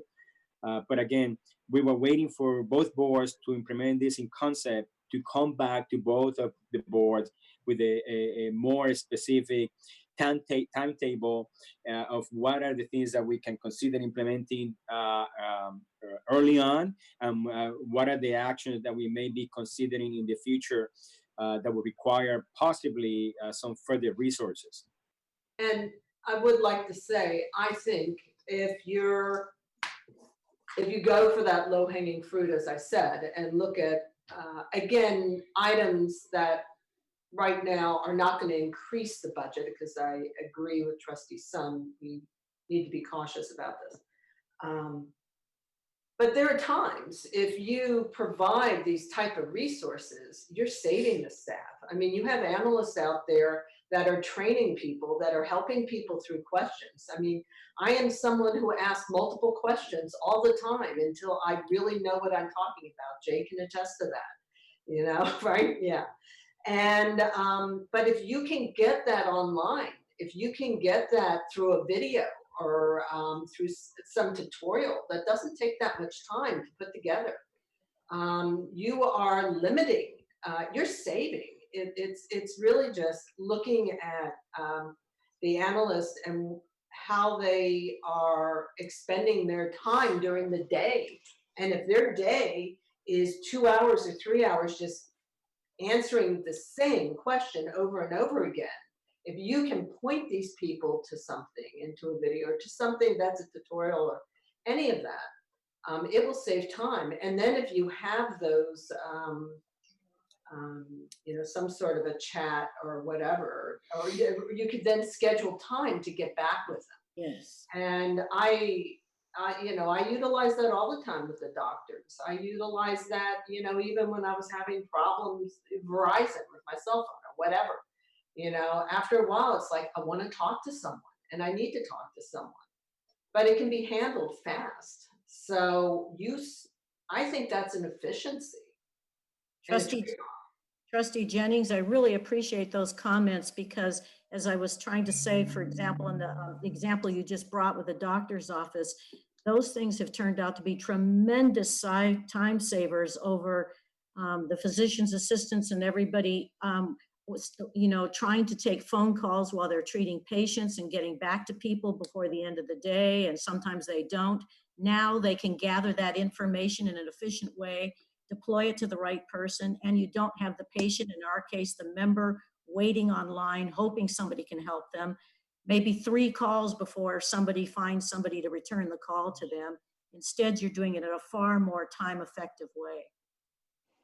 So I would add, thank please. you. If I could add, I agree with everything that I'm hearing so far in terms of the fact that having a system implementation and infrastructure to meet the members' needs is certainly a common goal, right? We're all aligned in that.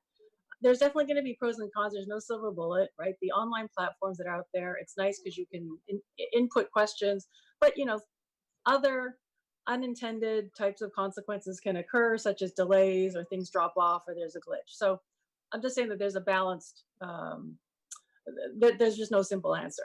So when I think about the strategic communications plan, I think we'd agree on a couple of things. At least I hope we would, and I'll just put it out there, which is particularly with COVID-19 and the market volatility, I would expect, although I don't have the data, that members would be more concerned and would want more information about their portfolios, assuming they have the bandwidth. And so it brings me back to really sort of the core pieces, which is the website access and being able to, the newsletter is one thing because it's been a long-term commitment. So, but the website itself, as I link back into the city website to see if it refers into Federated and how Federated itself is set up, and I suppose also fire and police, that just focusing a lot of our time and energy there would be that ability to reap some immediate benefits. Now, I don't know where we're at with the website development. I see that we have 4 or 5 different high priority items on the strategic communications plan. So with all that, I guess my question to Marty or the team is, where are we with those projects? Do we have could you just refresh me on when the target is to update at least whatever phase we're in? Because I think for members, they can get a lot of information to pull down from that site and or sort of what's out in the public domain. And, you know, there's YouTube, there's a million other things that I don't think we want to replicate and redesign the wheel in that regard. So I'll stop there and appreciate any feedback. Yeah, thank you, Trustee, or much appreciated. So 2 things. We also, part of the team, we're working on these communication plans, includes Barbara Heyman. She's our Deputy Director in charge of the operations of the office, which include the membership and the benefits. And so I would like Barbara to comment, address your question, first of all, specifically in terms of the timeline for the website development, because she is actually spearheading that particular effort. But I also would like Barbara to comment on, we tend to forget, and in fact, in the audit committee today, we're going to finalize the whole pension administration system project. And we made a reference to the member portal. And so I would like Barbara to comment on the features of the member portal and what kind of improvement or features of that member portal could be used by the membership. So with that, Barbara. Thanks, Roberto. Yeah, so specifically for the website, we are having internal meetings at the minute. We've been looking out to other agencies, seeing what types of features and information they are incorporating into their site. And so we've had each of the divisions, investment, accounting, benefits, admin, collectively looking and submitting ideas for what other information and how we can reconfigure where our information is so it's much more accessible and easily found for the membership, as well as to address any public inquiries such as for investments or reports or such like. And then for the member portal, we did launch that last year much earlier this year, end of last year. And it allows people, well, depending on what type of person you are, you know, if you're a retiree, what role you are, or if you're a member, an active member, you can look towards your contributions if you're an active member, see what your balance is. You can run estimates. And then for retirees, they can look to all of their direct deposit information, what health they have, what payroll deductions they have, what beneficiaries they have. So they can access that all. They can look to their 1099. They know their tax withholding. It's all very clearly laid out and very user friendly. If I may just add a note of clarification to Trustee Orr's question, the website revamp and redesign is a totally separate project from what I'm doing here. It shows up in the communications plan only because it's a critical component that would allow us to succeed at some of the recommendations that are in the plan. Yeah, and actually I would like to just add, there is a feature within Member Direct that allows memberships. Now we do not have it enabled, but But this would be one of our low-hanging fruits, something that there's no cost solution, but it would add capability and open up another line of communication for our membership where they can message ORS directly, and that interfaces with our PAS system. So the message would appear in our system and our staff would be able to see it in their work, pending work, and they can pick it up and work that inquiry. So we are looking even right now to enabling that feature to open up another. We've already asked the vendor to, and they are testing it at the minute for us because we're not going to enable it until they've tested it, but that's in the works right now.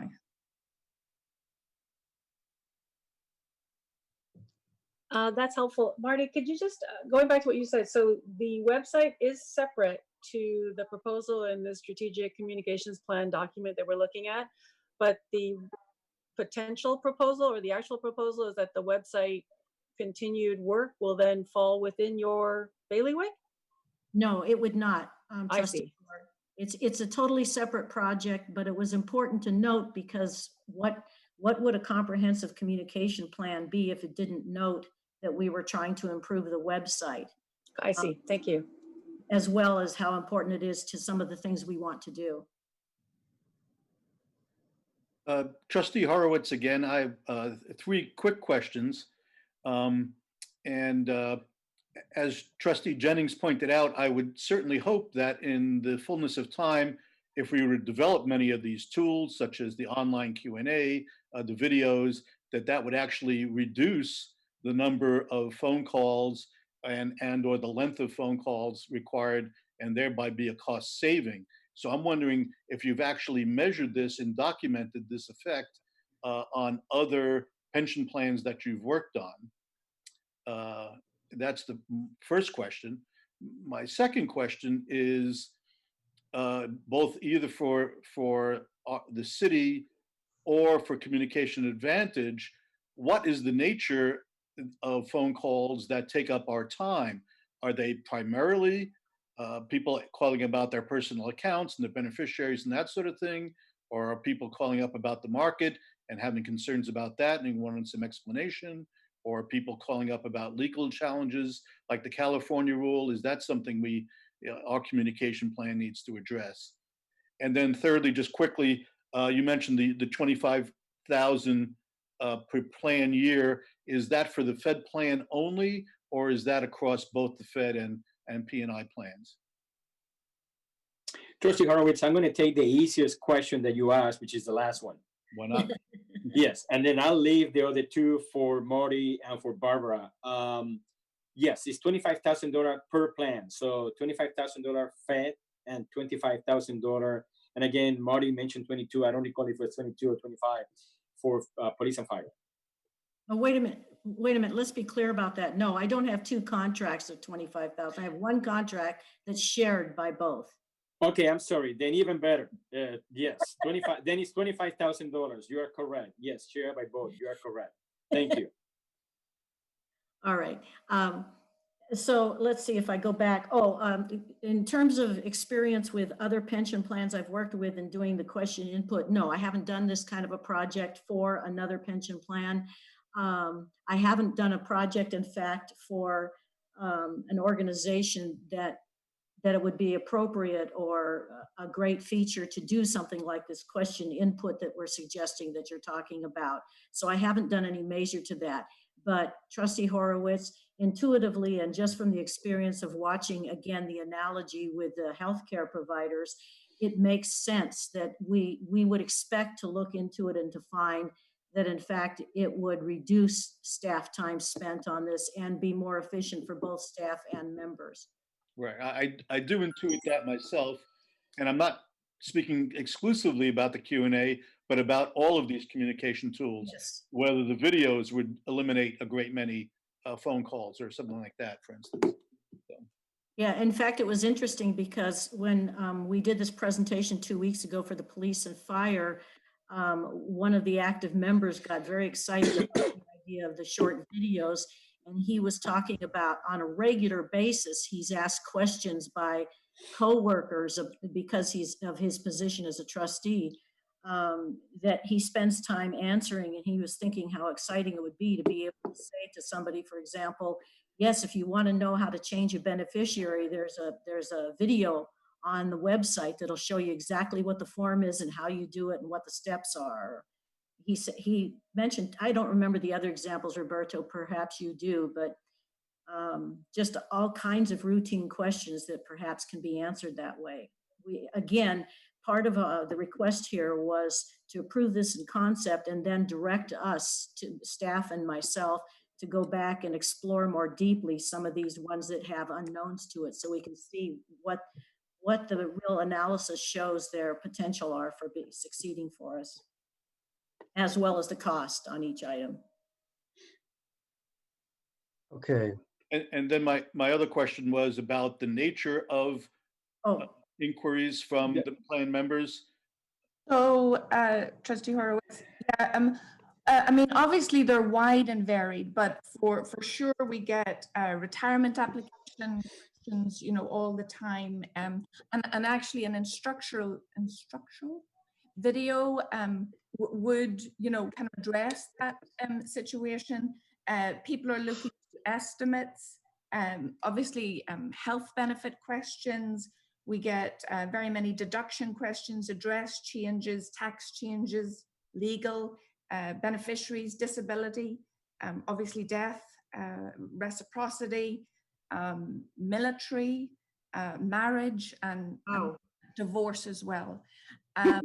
So, I mean, it really wide, but I would say, you know, and it depends. Actives have a certain focus, and obviously retirees have a different focus. So certainly retirement applications, estimates, health, legal, those are address changes, tax changes, you know, those sorts of things are very regular. If I may, it just occurs to me of an example from a client I've worked with in Chicago, that right after the Affordable Care Act was passed, she started an online website that provided a benefit selection tool to help people understand how to go through and fill out the forms and choose what form of a plan to get through the exchange in various states. And she did it for 50 states, what the different exchanges were and what the offerings were. And we did a bunch of these 2-minute videos that would, in fact, she would be there or somebody else would be there, and we would actually on screen show the plans as they show up on the Affordable Care Act sites, and take them through the questions to ask and how they would make a decision to select one. I can't remember, there were 7 or 8 of these videos that we did on related topics, but it's somewhat comparable to what we're talking about. You can do these things, and with very simple production values. Yes, there would be cost to produce them, but very simple production values. Thank you. Thank you. I'll also support the communication planning concept, and I certainly support all of the efforts that are currently underway with regard to the newsletter, website, etc. I think for the next time that this item comes before the board, my personal preference is that, you know, as a strategic plan, given that we're decision makers about this, given that we're decision makers about this, if we're going to look at a strategic plan, just in concept, it seems to me that we want to rally ourselves around a common vision of where we want to go. Where are we today? What is the status quo?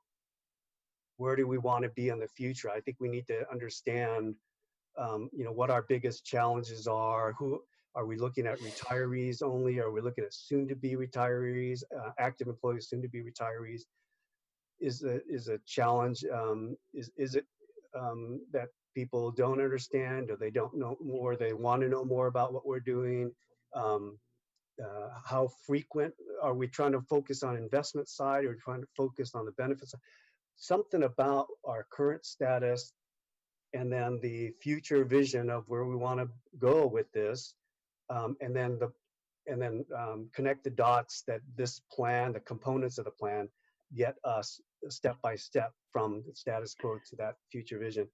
And I think that especially to the extent we've got a number of these different options, that will help us prioritize. So if the next time we can take, you come up with a statement of some sort, a sentence or a paragraph that again identifies the two different ends, the starting point, the ending point.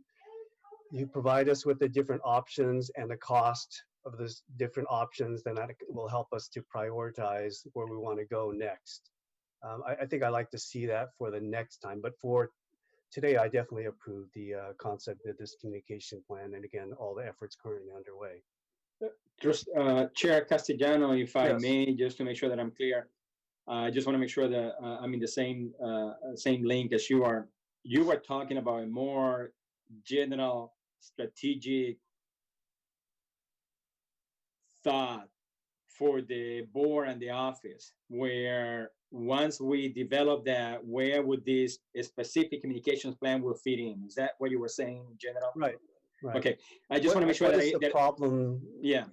You know, problem is a negative thing. The there's probably a better challenges. word for it, but yeah. Yeah. What is it that we're trying to address, and how does this get to it? No, that's fair, and I'm glad you raised that because two things, and you know this because we have spoken about it, maybe not the full board. So one of the things that I'm looking to bring to the June meeting, and we haven't, and you and I will have to discuss this further, is we have spoken about having the Fed board, your first strategic retreat at the September meeting. You recall that your board approved that you will no longer have your regular meeting in September. And I think the concept was so that at least initially we can use that timeline where the regular board meeting would take place for all the kind of discussions. And last year, I think we used it to talk about different variations on actuarial issues, including the tier 1 and tier 2 issue. But I think we both had discussed about kicking off your first strategic retreat at the September meeting, addressing many of the issues that you just raised now. And in anticipation of that, and because you don't have a July meeting, I was going to bring an item at the June meeting so that we can talk to the board about potential thoughts or issues for discussion that you want to tackle at the retreat. So just a side note, heads up, that was coming in June, but I just wanted to kind of let you know of that. Okay. And if I may, I think I understand Trustee Castellanos' directive. I think that it will be fair and would be useful when we come back with a timeline, whenever that may be reliable, that we also include an overarching statement that talks about what it is, that reflects what we've been doing both boards for the last few years. So that overarching statement, and then get into more detail on the items that we think we can proceed with. And of course, again, so much depends on COVID-19 and what impact and how long this goes on. But we can at least do that, get that framing statement, and begin taking a look at the actual cost and other benefit analysis of specific strategies within, to the extent that we're able to do so with all the unknowns ahead of us. Yeah. Trustee Orr, I would also like to say, I mean, with the COVID-19, I think it's just shown us that look what we're doing now. We're having a board meeting and we're using Zoom, okay? And we're accomplishing what is, required. There's a lot of people who are retired that might not want to come into the office, might want to, have ease of use. I mean, a number of people, I would throw out there that I bet you at least 70% of our retirees are computer savvy. They have smartphones, they have vehicles to access stuff. I mean, we're not 100% there, but we've got a good amount. And I don't live, 5 minutes from the office. I live 30 minutes from the office. And if I could do something online, I would do it, even if it wasn't COVID-19. So having that, just, it saves my time, it saves my gas, you know, all the things. So we are benefiting the people we serve by moving in a direction that makes it available for people. And 25,000 for a contract just to kind of get this going is, I mean, when we look at all the other money we spend, it's not a lot. It just isn't. And I can tell you where I work, we have a communications manager. We also brought a retiree back who's helping, and then that person got pulled into COVID-19. These are important additions to serve the people that utilize our services, and it gives them efficiencies. I don't think it's frills. I think it's a necessity. So I support. Trustee, Yeah. yeah, Trustee Orr. I was just adding a comment really, which is that I think we're aligned in that sense of trying to solve for increasing our dialogue and information accessibility to the members and anyone in the public who want access. I think that's makes some sense. My only comment really was more around underlining what Jay said, which is it is a little difficult to assess the communications plan as it so stands, for me at least, because my guess is that this is something that staff and Marty and others have been so close to that it's very crisp and clear, sort of the what and the whys. But I'd underline a desire a lot, and echoing Jay, which is, you know, that restatement, that framing, positioning statement as to why we're doing this, how, what are the benefits, that can justify whatever the dollar amount cost could be if we can understand what those benefits are. Yes. With the reality of the fact that there's always a large series of unknowns, and that's okay. I mean, we can cope with that as long as we know that we are providing sort of the best efforts to get the data available and acting upon it. So I just want to make sure that when we do have these conversations around strategy, that there is a very clear and crisp framing statement of what we're trying to achieve. Because to say we'd like to have better strategic communications, I think we would all say yes. I don't know who would say no to that. Yes, good, thank you. Okay, so can I have a motion and a second to approve the concept of the strategic communication plan? Okay, I motion to approve the communication. Thank you, Trustee Jennings. Yeah. Second?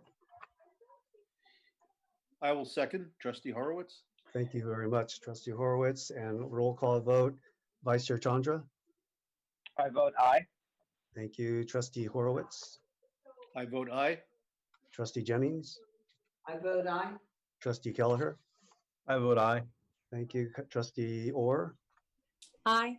Thank you, and Trustee Sun. Aye. Thank you very much. I also vote aye. That motion carries unanimously. Ms. Boyer, thank you very much for coming today. Thank you, and we beat the leaf blower outside my window. Thank you, Marty. Good for us, yes, thank you. Thank you. Okay. Thank you, Marty. Let's move on then to item 5D, discussion and action on the request for a proposal for general fiduciary investment tax, domestic relations order, and disability legal services. Yeah, thank you, Mr. yeah. Chair. So Benji, our accounting manager, will be taking the lead on that discussion. I just wanted to introduce the item, and this is the first time that the office have conducted an RFP for legal services that includes all these services. We did issue an RFQ some time back, about 3 years ago, just to see what the cost was associated with these services, but we didn't really issue an RFP. And so this is the first time since Mercury G was passed on 2014 that, among other things, allow your board to hire and fire your executive CEO and CIO, and also to hire a fiduciary and general counsel. So this is the first attempt of doing so, And so in that, with that, I'll turn it over to Benji, our accounting manager, who led the process. Benji? Thank you, Roberto. I will be covering all services except for investment services. Brian Starr will speak to that after me. In 2011, the City Attorney's Office issued an RFP for legal services, and the current legal firms were selected for the services they are now providing. After Measure G became effective and the contracts expired, the board determined that an RFP did not need to be issued at the time. Best practices for issuing RFPs were between 8 to 10 years, so new contracts were signed with the same firms for another 5 years, but the contract was between the boards and the firms instead of the City Attorney's Office. Next month, all legal contracts will be expiring, and an RFP was issued by our office in February, and 5 proposals were received in March. All 4 of our current legal service providers submitted a proposal for the current work they are doing. In addition, 2 of them proposed additional services as shown in the memo. A 5th firm submitted a proposal, but it was outside the scope of services listed in the RFP. Reed Smith currently provides fiduciary and general counsel services. They are proposing to do the same, but they would also like to add investment and tax services. Ice Miller currently provides tax services, but they would like to add investment services. Saltzman & Johnson currently provides disability and domestic relations order review services, and they would like to continue doing so. In all cases, staff is satisfied with the level of service being provided by our current firms, who we have had for about a decade, some longer. Therefore, staff is requesting an agreement be signed with each of them for the current services they provide. In addition, staff would like to add the additional services that were proposed in order to give staff more flexibility in determining which firm would provide the most efficient and effective service that are needed at the time they arise. The amounts requested by staff are as outlined in the memo shown on the screen.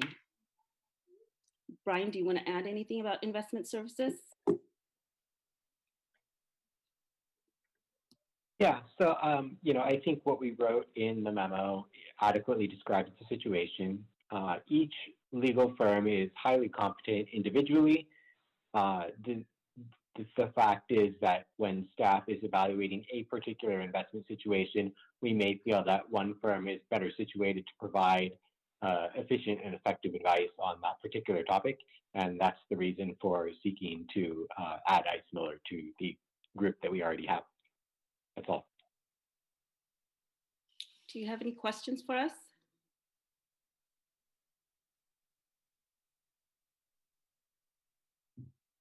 I'm sorry, Jay, you're muted. Sorry about that. Thank you. Thank you, Brian, Benji, very much for the presentation. Are there questions, comments from board?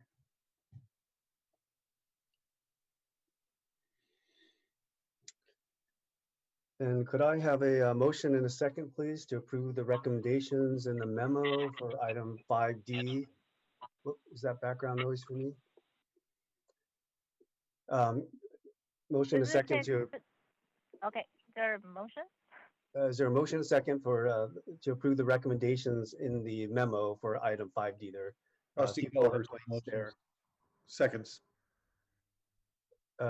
Trustee Sun. Seconds. Okay, trustees, a motion from Trustee Sun, is that correct? And a Yes, second motion from to approve Trustee the legal Kelleher? service contract. Okay, so that's a motion from Trustee Sun, second from Trustee Kelleher. Any additional discussion? Any public discussion? All right, let's do a roll call vote, please. Vice Chair Chandra? Yeah, aye. Trustee Horowitz? Aye. Trustee Jennings? Aye. Trustee Kelleher? Aye. Trustee Orr? Aye. Thank you. Trustee Sun? Aye. I also vote aye. That motion carries unanimously. Thank you again, staff, for the RFP and the work, today's presentations. All right, item 5E, discussion and action regarding resolution number 9094, Federated Tier 1 contribution rates amounts for fiscal year 2021. So, Mr. Pena? I'm sorry. So this is pretty straightforward. As you said, this does state the new contribution rates and amounts for fiscal year 2021.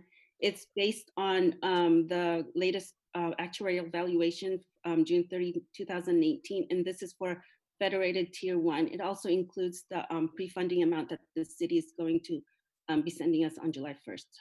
Are there any Yes. questions on this? Yes, I have a question. When I was reading through this, I couldn't see if there's a change. It doesn't show what the prior year rate was. So it doesn't state if the rates are changing, and to be honest, I kind of forget if it's locked in or not. So can you? I'm sorry, the resolutions don't show the prior year amounts. We will be sending out a letter next month to the membership stating what the new rates are, and that will show prior year and current year. In addition, we will be sending out a memo to department heads to let them know what the new rates are. Benji, can you I think to Trustee Jennings' point, up, down to what magnitude? Yes.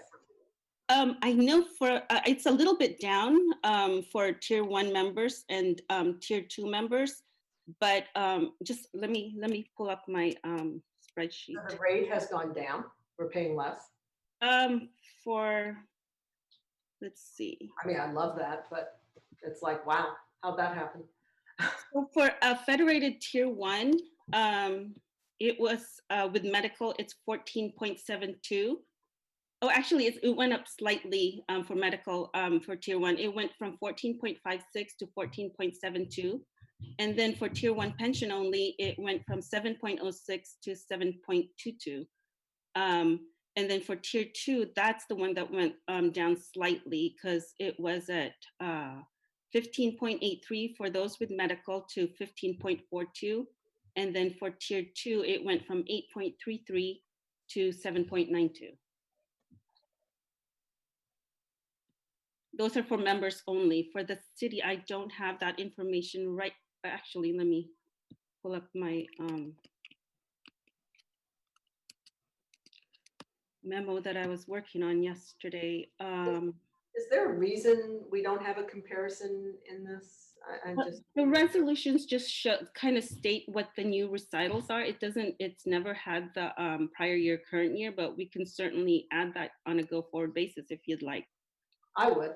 I mean, you know. I actually, Harvey, are you on? Because I don't know, he reviewed the recitals, so I'm not sure if that is something that we could put in there. Okay. Well, I mean, we could, it would not be part of the resolution. We could set forth in a recital paragraph what the prior rates were, but we might also do that since this resolution gets longer and longer each year and more complicated. We might want to just do that in a cover memo so the board is advised through a memo rather than the text of a board resolution, if that would be satisfactory to the board members. Yes, for me. I agree. That seems to be a most appropriate forum in the form of a cover memo. Other questions, comments on this item? This is Trustee Sun. I have a Yes. question. I think that my question should be directed to Karen. I just want some explanation, and then logically I couldn't explain myself. So I was comparing the resolution between for Tier 1 and Tier 2. As we all know, both Tier 1 and Tier 2 assets are in the same investment strategy, same investment pool. So the investment experience are the same, and then Tier 1 has a much better benefit structure than Tier 2 members. But what's surprising to me is I'm not comparing all the others. I'm only comparing the current normal cost for the contribution. The normal contract, normal contribution is for the service accrued as right now.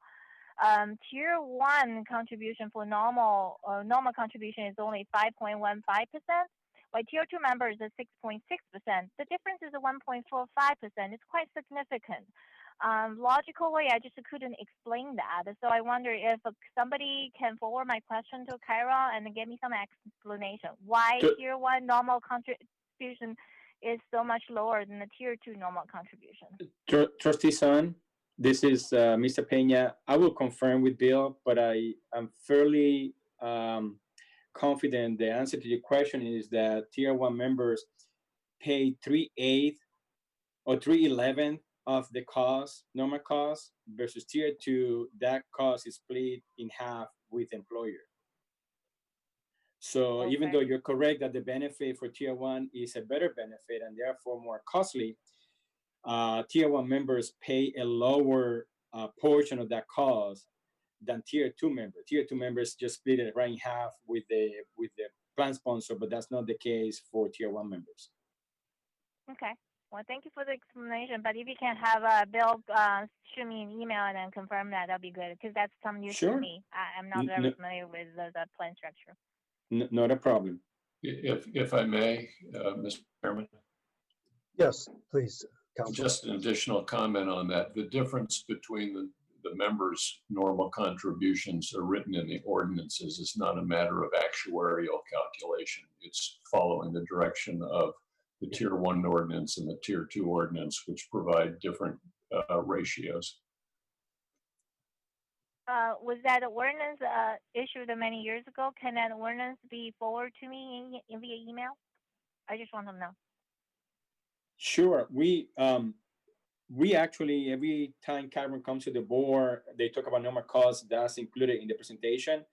We'll look for the ordinance and have it sent to you. But I believe this was, as many other cities and counties across the state, I think this was accomplished many years ago. Yeah, I don't doubt that. I just want to find the resource to educate myself. Thank you very much. Sure, no, not a problem. We'll look for the ordinance and send it to you. Thank you. Okay. Could I please have a motion and a second to approve resolution 9094, Federated Tier 1 contribution rates amounts for 2021?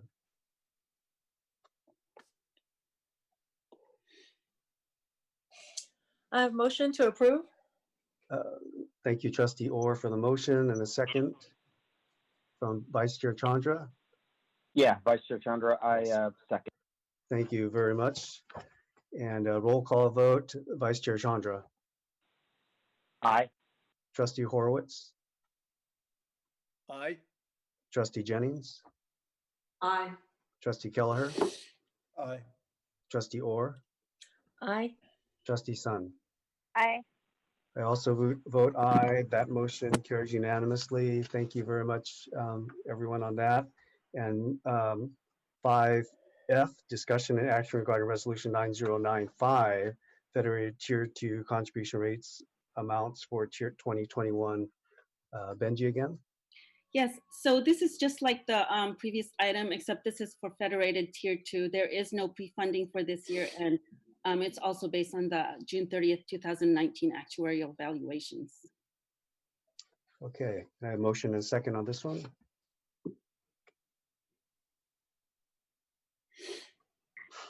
I'll make a motion to approve. Vice Chair Chandra, thank you very much. I'll second it. Second from Trustee Jennings. Any further discussion, public discussion? The roll call vote is Vice Chair Chandra. Sorry, I was still on mute. Aye. No problem. Trustee Horowitz. Aye. Trustee Jennings. Aye. Trustee Kelleher. Aye. Trustee Orr. Aye. And Trustee Sun. Aye. Thank you. I also vote aye. That motion carries unanimously. Thank you again, everybody, on that. And Benji, thank you for that. Thank you. Yes.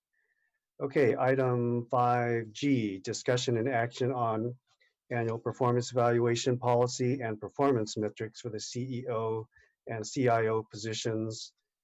Mr. Pena, would you like to introduce Tom? Sure, I'm happy to introduce Tom.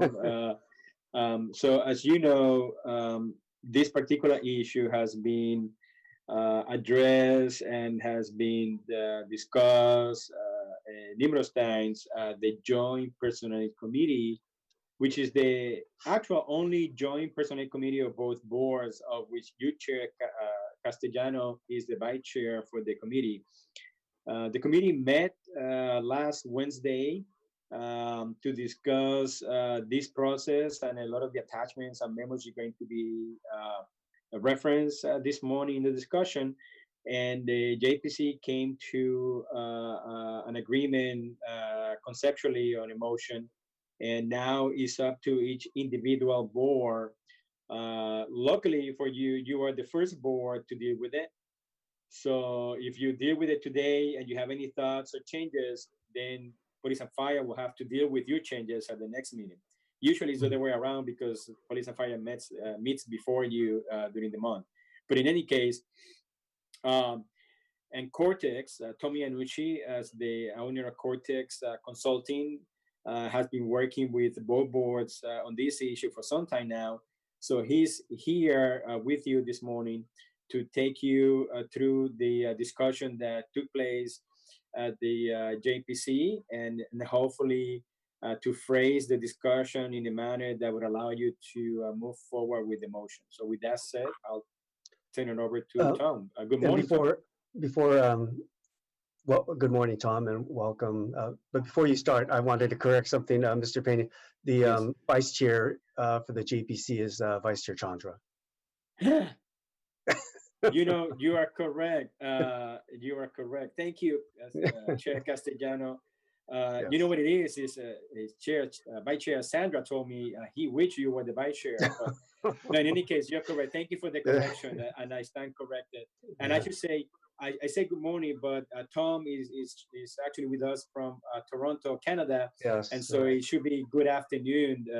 You see behind him on his over his right shoulder, there are some clocks in there. One of those actually had the California time, I think. But in any case, welcome, Tom.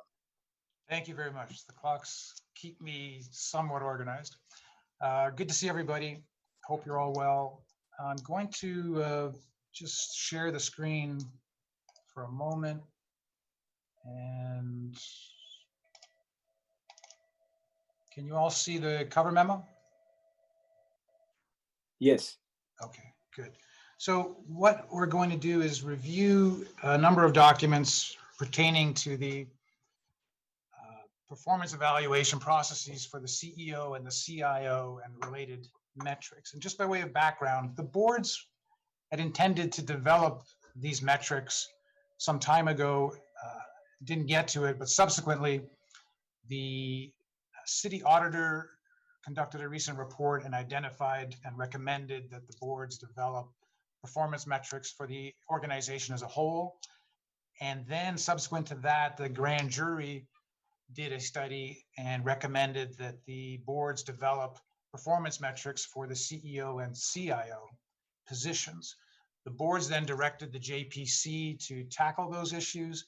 The JPC, I think, wisely decided to expand the scope somewhat, and rather than focus strictly on the metrics, said this was a good time to also update, review, and refine the performance evaluation processes.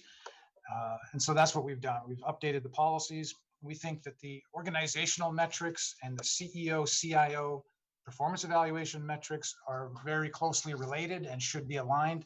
So I think tackling all of this in one project made a lot of sense. Let me apologize for a typo in the cover memo. Under the subject line, it says review of governance manual. That's a holdover. I used the cut and paste the memo for the governance committee. I should have replaced that. It should say that the subject is the CEO and CIO performance evaluation policies. So I apologize for that mistake. Before I proceed, what you have in front of you, you should have several documents. The draft CEO performance evaluation policy. This is a new policy that's being recommended today. The current CEO performance evaluation policy, which if you are comfortable with the new one, the current one should be rescinded and replaced by the new policy.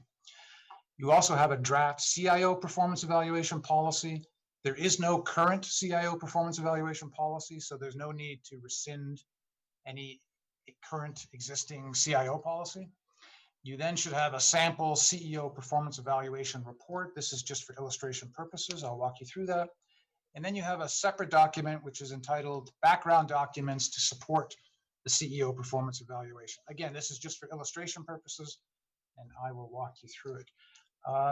By further background, I had the opportunity to review the investment-related metrics with both Makita and Veris in the past. Both comfortable with the approach. In fact, they were supportive, and they said that in fact some of their clients use a very similar method.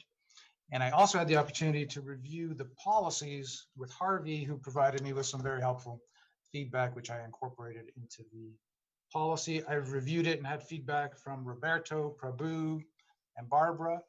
And of course, the JPC meeting last week where the committee members provided further input. So there's been a lot of input and debate and deliberation around the work so far. So with that as background, let me turn to the CEO performance evaluation policy new, which is here. And I will cover some of the highlights. Let me see if I can.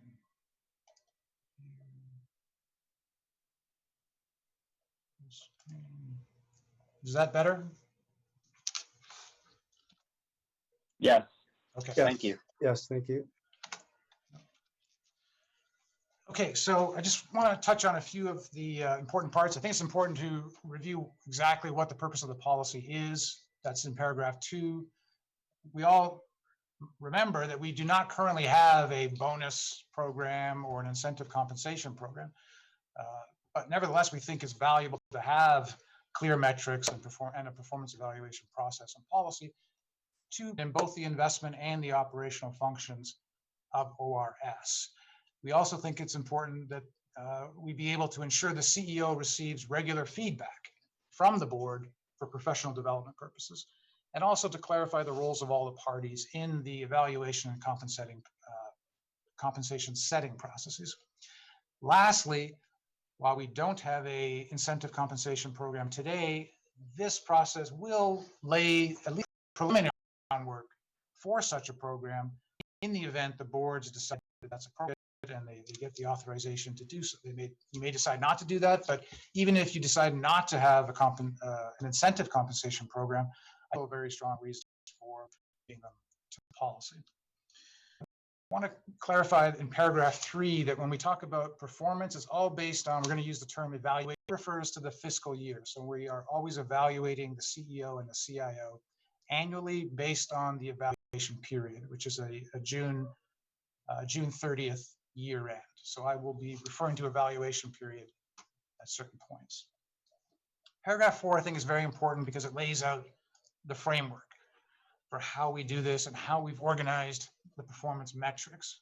In doing this, we've really looked at the evaluation criteria along 2 different dimensions. First, we consider something we've called outcomes. These are measurable performance outcomes, which are going to be specified by the boards in advance. And I'll give you examples shortly, but these are measurable, objective, tangible outcomes that the organization produces, and the CEO and the CIO are responsible for, as the top executives, for the production of those outcomes, and presumably they support the organization's strategic plan, goals, mission, vision, etc.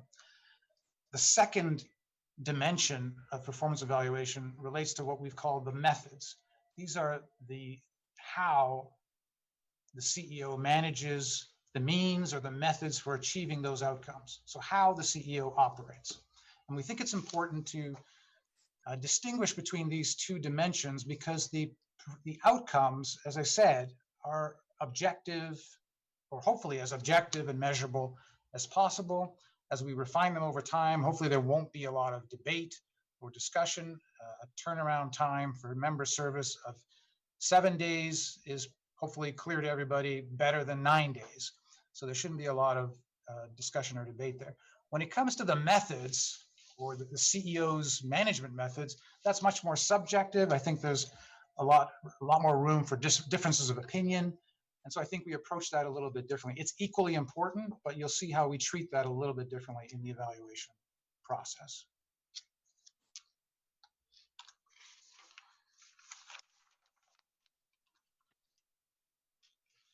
I've summarized in table 1 the proposed criteria to use in evaluating the CEO.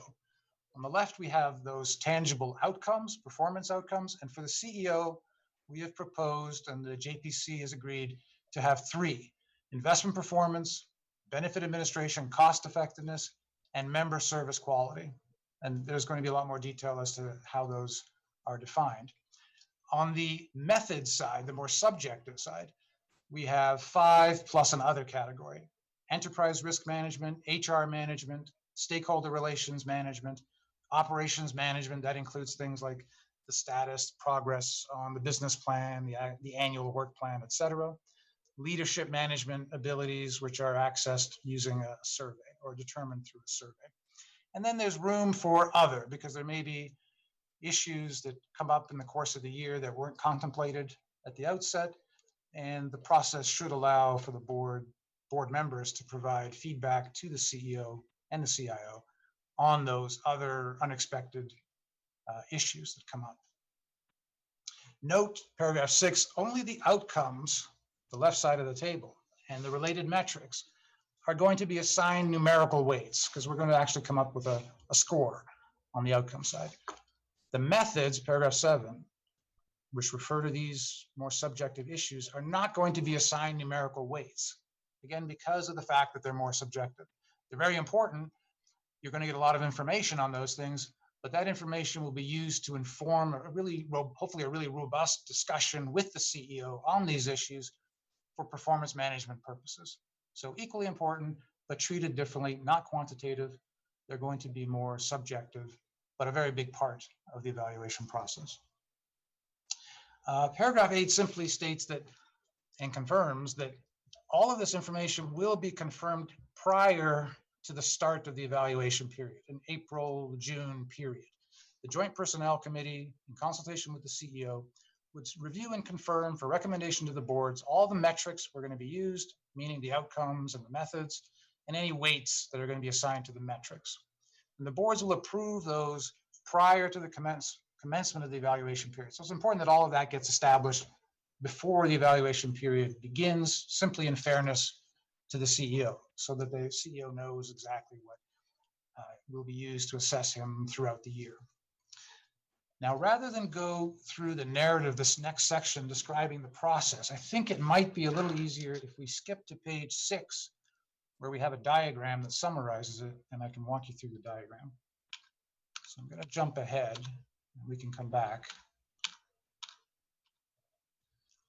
But this diagram is an attempt to summarize the evaluation process. What happens at the end of the evaluation period when the year is up and we want to carry out the actual evaluation? So in approximately July, the JPC would select 2 designees to coordinate the evaluation. We have suggested in the policy that the 2 designees would typically be, although they're not required to be, but they would typically be the 2 chairs, the chair of each board. We didn't hard code it in because there might be a year where circumstances might suggest that it should be somebody else. Maybe the chair isn't able to do it or what have you, but the expectation is it'll be the 2 chairs who will serve as the designees for the CEO evaluation process. What will happen is that there's going to be a lot of data collection and compilation. The CEO, and we discussed this at length last week at the JPC meeting, the CEO will be responsible for compiling, gathering all the necessary data and preparing the draft preliminary report. And the input to that report comes from a number of sources over here on the right. The CEO will complete a self-evaluation. We're going to discuss that shortly. Board members will complete a management survey. We'll see that. You'll see that shortly. Throughout the year, staff will complete 1 or 2 what we call staff climate surveys. That will be compiled at the end of the year.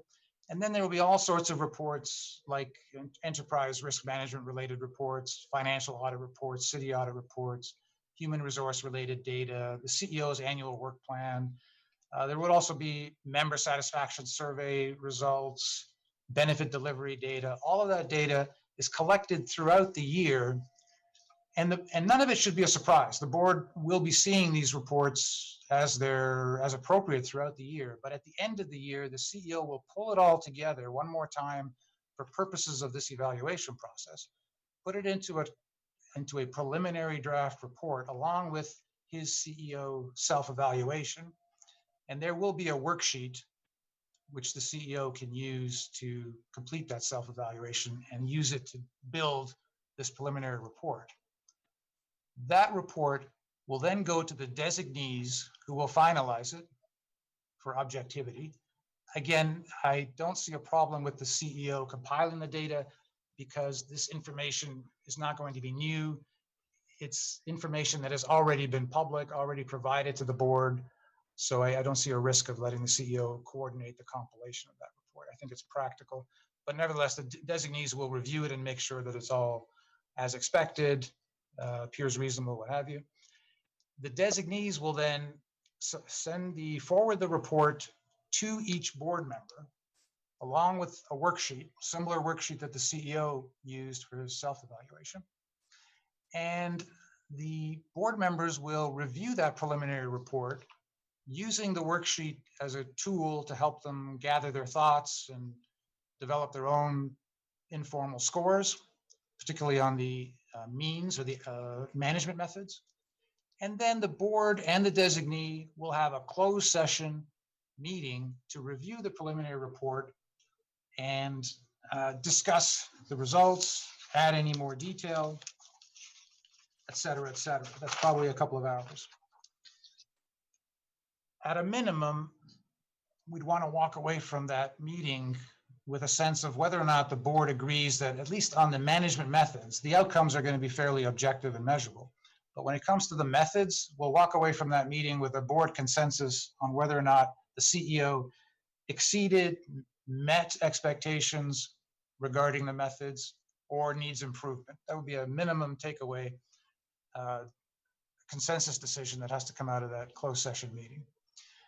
After the meeting, sometime between August and October, the designees would meet to update the report based on any additional discussion or outcomes that came out of the closed session meeting. Once they update that report, they would review the report with the CEO and then finalize it and submit a final report to the board for the board approval, probably in the September, November timeframe. And the policy would state that the CEO would have an opportunity, would be given a copy of that report and would have an opportunity to appear before either the board or the JPC to provide any comment on the final report if he or she wishes. So that is a sort of a one-page snapshot of how the process works. It looks a little bit complicated, especially all this material here, but really none of this is new. This is all existing information that's collected throughout the year, but it's pulled together, and throughout the year it's used for other purposes. It's used for the audit function, improving member service, et cetera. But at the end of the year, it's all pulled together for purposes of the CEO evaluation, and it gets compiled and put together in a framework to facilitate a review by individual board members and ultimately the board to evaluate the CEO. So any questions on the process? Any questions at this point? I have none. Okay. Okay, great. I'll just skip back to the body of the policy for a moment.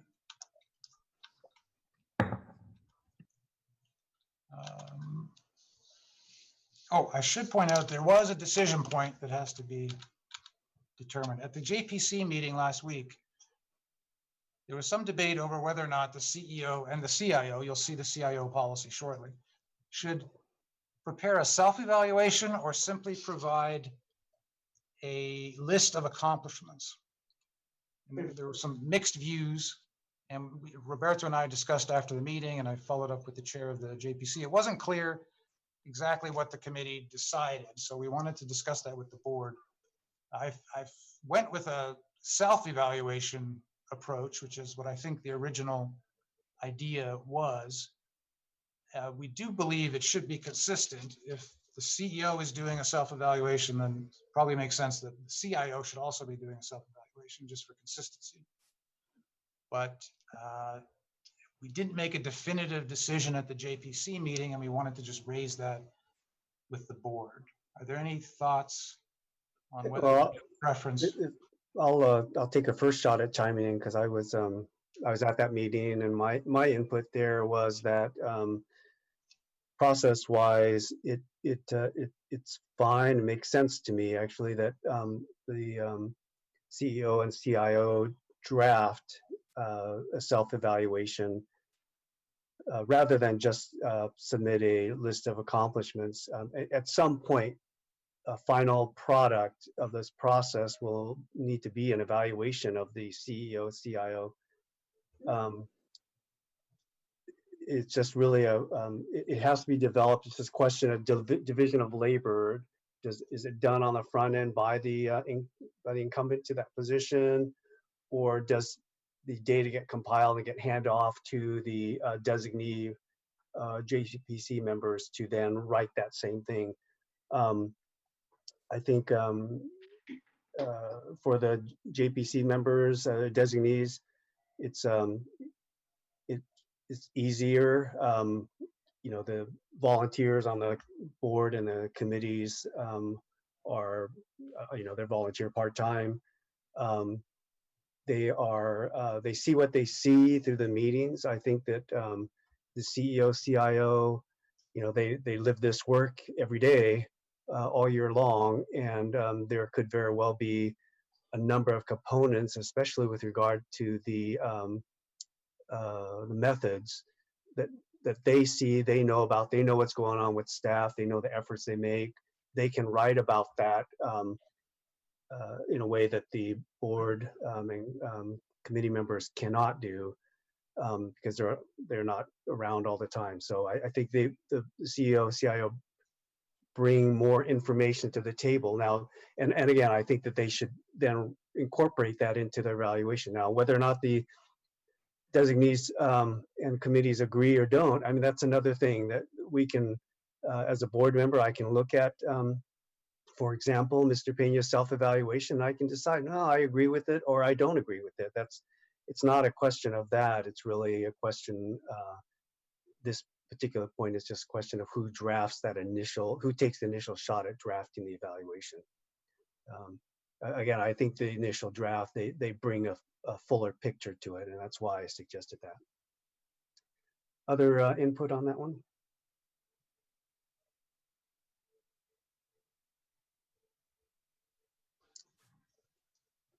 Okay, great. So the way we've drafted this diagram, it reflects exactly what Chairman Costello. Vice Chair Chandra, were you wanting to say something? Yeah, thanks for noticing. Boy, you're really good because I was fumbling with getting off mute. So I strongly agree with. I'm a part of the JPC, obviously, and there's been a lot of deliberations, including with our fellow police and fire members of the committee, and I just think it's important for the CEO and the CIO both to not just kind of rip off a list of maybe bullet points of accomplishments, but to sort of do a holistic self-evaluation, both for them as well as I think the value of the input that it gives to the committee when we're trying to form our ultimate final evaluation. Yes. Thank you. Thank you, Vice Chair Chandra. Okay, Tom, I think you're good to go. So the diagram we have here reflects what the chair and the vice chair have just discussed and recommended. So I think we're in good shape here. I probably would need to make a few minor tweaks to the body of the report, of the policy, to reflect this diagram more closely. Minor changes. Tom? Yes. This is Roberto. Just a quick note, it's not really that critical at all, but because both boards are actually dark in July, for practical purposes, that first square about the board deciding who are the two designees, it should probably reach June rather than July. Okay. That's all. And I agree, it would most likely be the chairs, and maybe it could, the way the charter or the process could be stated is that they get to select designees if they're going to be selecting someone other than the chair, so that they don't have to deal with this every June meeting. Just a side comment on that. Good point. So we'll make it the chairs by default. I can revise the policy to make it the chairs by default unless the board decides otherwise, or the JPC decides otherwise.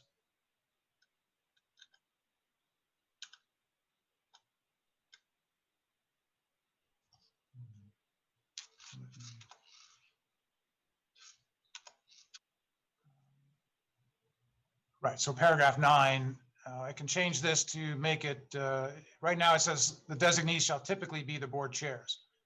But I can rewrite this to make it default position unless the JPC decides otherwise, under the circumstances. Is that reasonable?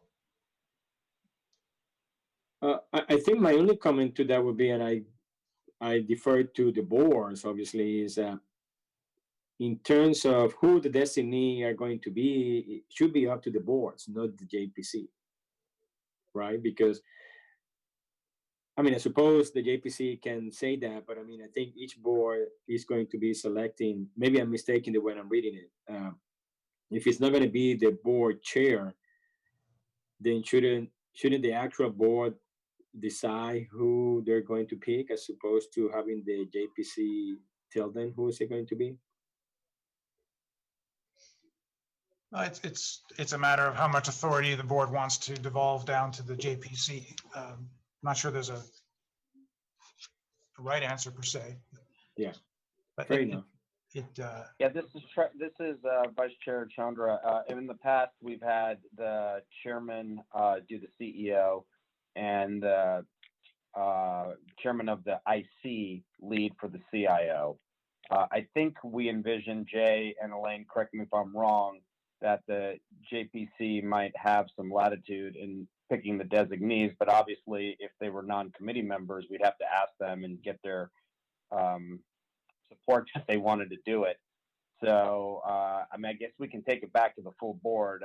I don't know if if the board deems it that important that all board members need to review that. It's not the way I thought of it. Personally, I think it adds an extra step, but if people think that it's of a substantive nature that requires board review, I'm totally open to it, but that's not what I was thinking as one of the members of the committee. Trustee Orr, do you have any thoughts about that? I don't have any particular stance on how we make that designation. Yeah, I think I'm personally okay if the three federated members of the JPC amongst themselves, if they wanted to choose someone else. I mean, I think the idea that the default is a chair, I think that's good. If the three members of the JPC choose to appoint someone else for some reason, maybe just on a one-year basis, then I think they can do that. I as a board member, I'm not sure I need to see it come back to the board. Other board members who are not on the JPC, do you have a strong feeling about that one way or the other? I agree, Jay, with what you're suggesting. I think it's fine if, as Trustee Chandra was saying, that the CIO is done by the investment committee and the CEO is being done by the JPC, and because it's coming to the board anyhow in the end, right? Yes, yeah, but if I can correct, I think the CIO will be done by not the investment committee, but rather by The chairman? it'll be done by the through the JPC, but it'll be in our case it would be Vice Chair Chandra as our investment person on one of our two. Yeah, I think. Sorry to interrupt you. Just to clarify, last time around, Matt Lush, as chairman of Federated, did the review for the CEO, and as chairman of Federated's investment committee, I did it for the CIO. Led it. Okay. If I can comment, the composition of the JPC is specifically designed to require the inclusion of the 2 chairs of each board and the 2 IC chairs of each board for this very reason. So that we know that the chairs of each board will serve on that committee, the investment committee chairs will serve on that committee.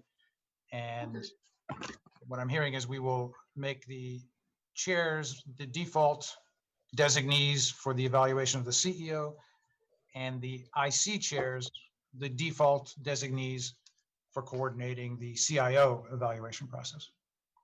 Unless the JPC decides for some reason that they want to choose somebody else under the circumstances. Right. Yes, okay. Mhm. Okay. Any other ideas, any pushback on that? Okay, Tom, I think we're ready to go forward. Okay, so then I will tweak paragraph 10 just to match the diagram a little better, to make it clear that it's the CEO who's putting that report together. And I want to just draw your attention to paragraph 14, just to be clear, the CEO at the end of the process does receive a copy of the report. You can all see my cursor, correct? Yes. Once approved, and shall have the option to address the JPC and or the boards in connection with the evaluation. We've also included a mid-year evaluation. We're going to treat this the same for both the CEO and the CIO. The designees, in the case of the CEO, it'll be the board chairs, shall meet with the CEO to conduct an informal mid-year review of progress to date, discuss any adjustments of the metrics and any other relevant issues. It's exactly the same for the CIO, except the designees shall be the investment committee chairs, members of the JPC. I should point out that because we have 2 boards and both positions are reporting and hired by the boards separately, there is an issue of inconsistency and reconciling. So we've included this paragraph that if the boards assign different weights to any outcome, method, or metric, or provide conflicting input regarding the performance of the CEO on the methods, the designees may reconcile the differences when developing their recommendations to the board. So this is suggesting that it'd be very awkward to go back and forth between the 2 boards or have joint meetings of the boards to arrive at a completely consistent set of metrics and weights and results. So we're suggesting that both boards authorize the designees to reconcile any we expect the differences would be fairly minor. If one board wants to put a weight of 12 and the other board says 14, I think we can let the designees reconcile those numbers. However, if it gets serious, we come to the next paragraph, termination of the CEO. The boards may terminate the CEO at any time if they deem the CEO's performance to be unacceptable in any way, regardless of how the CEO performed in connection with the metrics and the weights assigned. In the event one board wishes to terminate the CEO and the other board does not, in that case, the board shall schedule a joint meeting of the boards in closed session at the earliest opportunity to resolve the disagreement. Termination of the CEO shall require the approval of both boards, because in the charter, you both have or in the legislation, you both have that shared authority. So minor differences in the process and the weights would be resolved by the designees. But if there were a fundamental difference of opinion on whether or not to continue with the CEO or terminate, that would draw both boards into a joint meeting.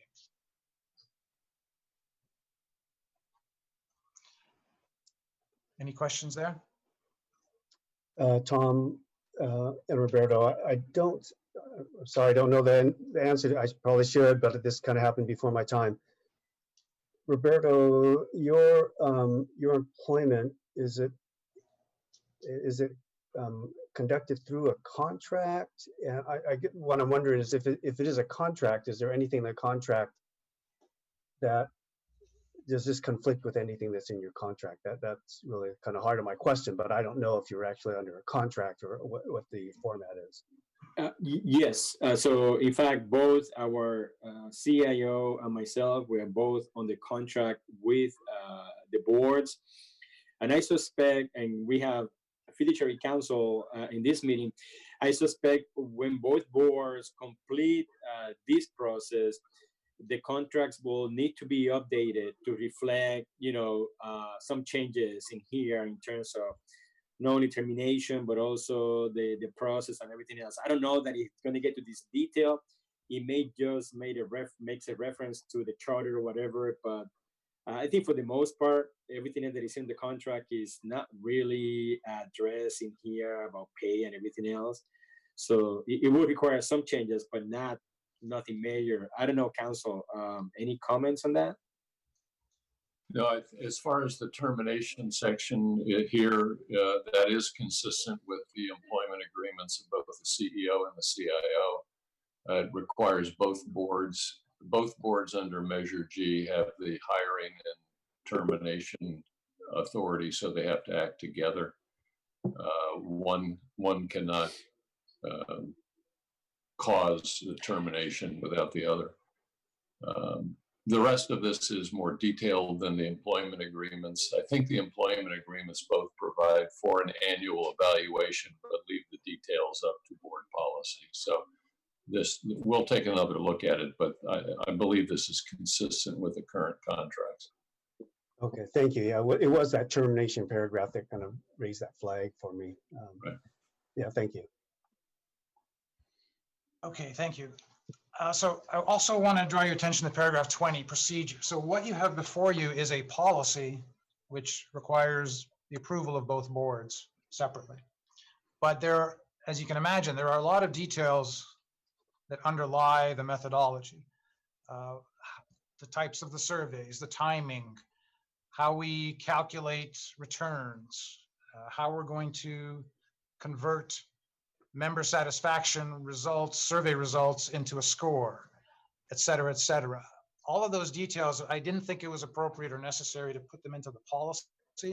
I think they do need to be codified for reference purposes. And I'm suggesting that the board both boards authorize the JPC to approve those procedures that lay out all these details, and they're important details. And I've added an additional line which wasn't in the version that went to the JPC last week. I thought about it afterwards.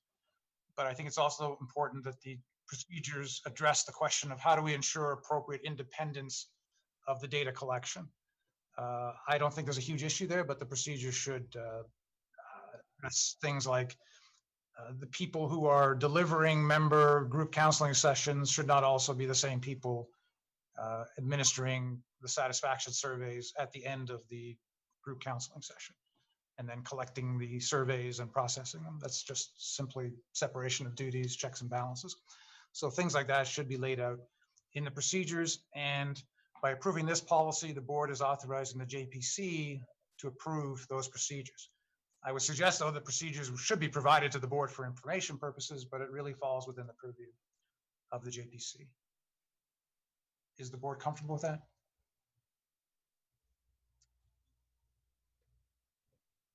Thoughts about that item?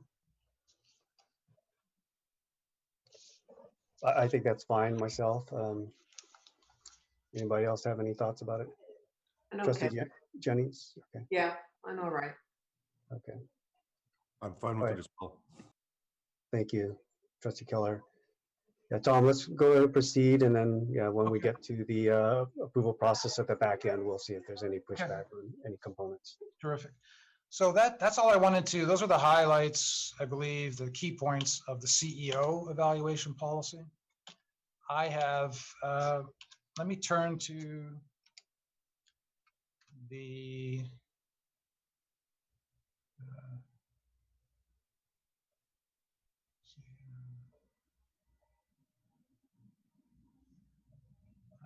See. I don't seem to have it on my screen. Oh, here it is. Okay. So here is your current CEO performance evaluation policy. I'm not going to walk through it. It's largely similar, but the new one is more specific, deals with the metrics in more detail. I think it's an improved policy. But if you approve the new one, you would have to rescind this policy, which is currently in force, but I will not go through it in any detail unless anybody has a question. Otherwise, I'd like to turn to the CIO performance evaluation policy, which is here. This is virtually identical to the CEO performance evaluation policy with a few important differences. Let's see.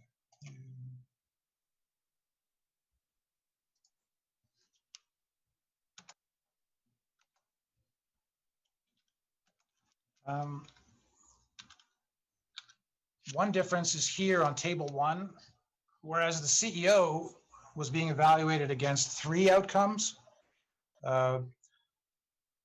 investment performance, benefit administration cost effectiveness, and member service.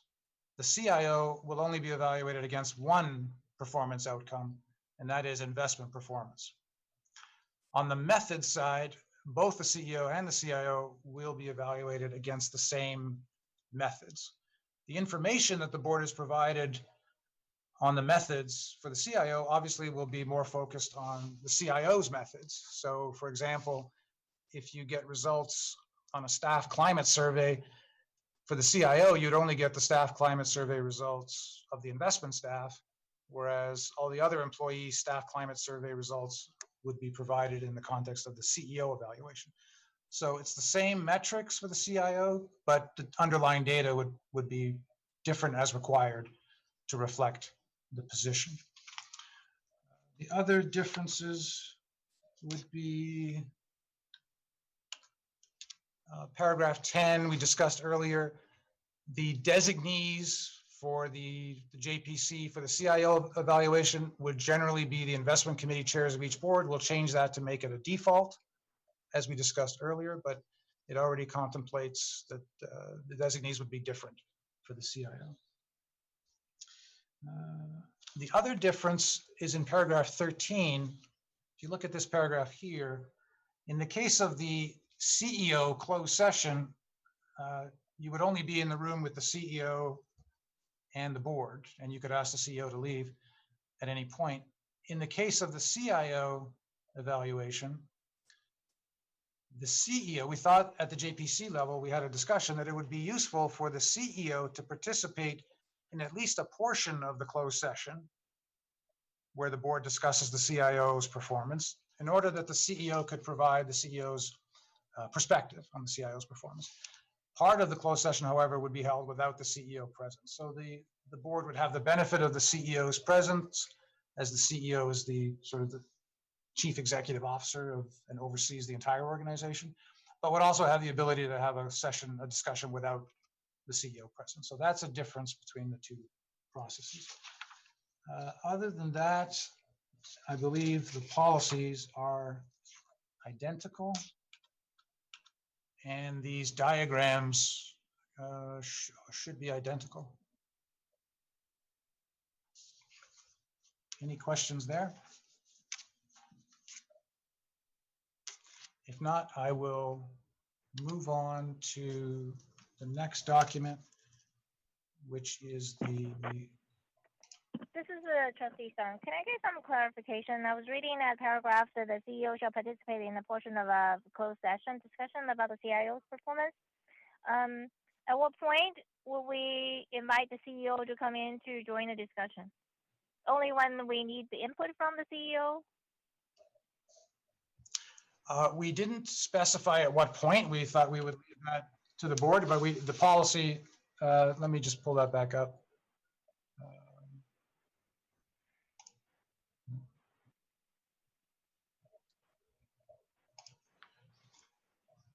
Sorry, where are we?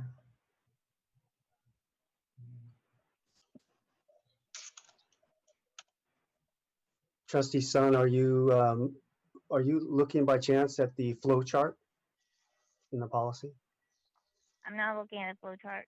Oh. I think you're looking at paragraph 13, right here, where it says CEO shall participate in a portion of the above closed sessions to deliberate with the boards and share the CEO's perspective. Part of the closed session shall be held without the CEO present. We didn't specify exactly when in the meeting. We thought we would leave that to the discretion of the board. But the way it's written, it does say that the CEO shall participate in some portion of it. And part of the closed session, it doesn't specify which portion, will be held without the CEO present. So we had this discussion at the JPC that we wanted both elements, that a portion without and a portion with the CEO's presence, without any more detail than that. And Tom, when you're referring to the meeting, I'm looking at the flow chart now on the last page, but it's the box that's second from the bottom. Is that correct? The designees review the report with the CEO or the CIO. That's the closed session item, not the one up above. No, this is the closed session board meeting when the CEO is able to participate for a portion of it. So the entire board gets to hear any input that the CEO wants to provide. After that meeting, then the designees update the report, and the designees and the CEO, because again, the CEO is sort of in a classical organizational structure, the top executive, would together review the report with the CIO. Okay, yes, I'm sorry. And then it goes to the board for final approval. And then the CIO gets a copy, and the CIO, like the CEO, is given the opportunity, if he wishes, to address either the board or the JPC. Yeah. Trustee Sun, did that answer your question? No, I think we need some clarification in that the third box of the closed session board meeting. What do we need to, at what point, and what kind of input do we need from the CEO regarding the CIO's evaluation? And we, our organization structure is kind of interesting. Both the CIO, CEO report to the board directly. There's no direct supervisory relationship between the CEO and the CIO, so it makes it a bit complicated. I totally understand. I think we should hear the feedback of the CEO. I mean, he is the executive for the entire services, but I think we need to delineate and clarify exactly when, especially when the policy says the CEO is not going to participate in some other portion of the closed session discussion for the CIO's evaluation. So we need to know exactly what input we need from the CEO, and what's the appropriate time to invite the CEO to into the closed session discussion for the CIO's performance evaluation.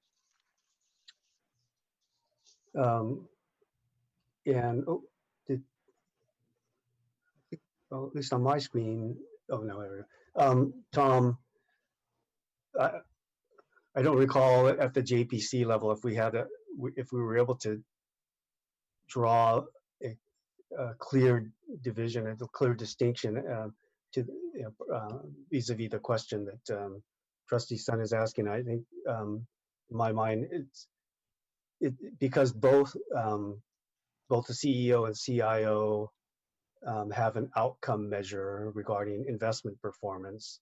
That would be the reason why they would both participate in that aspect of that conversation. It's not that it's that the CEO has that component in his evaluation. It's not intentionally left off of his and loaded only onto the CIO's investment policy. I mean, in performance appraisal policy. Tom, do you want to? Yeah, that's correct. We didn't specifically discuss that issue at the JPC. Trustee Sun's correct. I mean, your organizational structure is somewhat unique in that you're both positions are hired by the boards, but the boards have gone through a number of discussions over the years to sort of think through that structure, and despite the direct reporting relationship to the boards for the CIO, there was an agreement in my mind, in my understanding, that the CEO is nevertheless oversees the entire organization, including the investments. And that is partially why there is an investment metric for the CEO, although it's a much smaller weight than for the CIO. And by the way, the weights that you'll see so shortly are simply suggestions or hypotheticals. But whatever the number is, we would expect the CEO would have a much less weight applied to the investment metric than the CIO. The CIO is going to be 100%. And because the CEO sort of oversees the entire organization, including investments and the CIO, we thought it would be helpful to have the CEO present, at least for part of the meeting, to shed some light or perspective on particularly those management methods component of the evaluation of the criteria. But we didn't, admittedly, we did not get into any details around at what point in the meeting would the CEO be invited, and to how structured that would be, and whether the CEO would be expected to come in with very specific information or perspectives or comments. I'd have to give that some thought. It's not something we had contemplated. I thought we would leave it. My view was we would leave it somewhat open, at least for the first few iterations, to see how that goes. But if the committee or the board wishes to see more structure around that, we could certainly give it some thought. Yeah, I agree. If there are some suggestions, we'd be happy to look at it. I think another comment that came up amongst JPC members from both boards is that this is new, and it's a big change, and there will be adjustments to be made along the way. I mean, it's a process, and I think at this point everybody is open to, once we approve the policy, as Tom noted, procedures are to follow. I think we're certainly open to adjusting what the work that needs to be done in order to fulfill the policy over the first three iterations. I mean, it's not a 1 year process. It's really probably a 1.5 year process, given the quarter before the evaluation period and a quarter or more after the evaluation period. So it's a 1.5 year cycle, and we may need a couple iterations of that in order to fine tune this thing. From the JPC level, I believe it's fair to say that JPC is supportive of the policy, the timeline, the criteria, and the value criteria and the rating standards. I think that they were all together on. But we did also recognize in our meeting that we may need a couple of shots at this to get it right. Trustee Chandra, did you have something you want to add on that?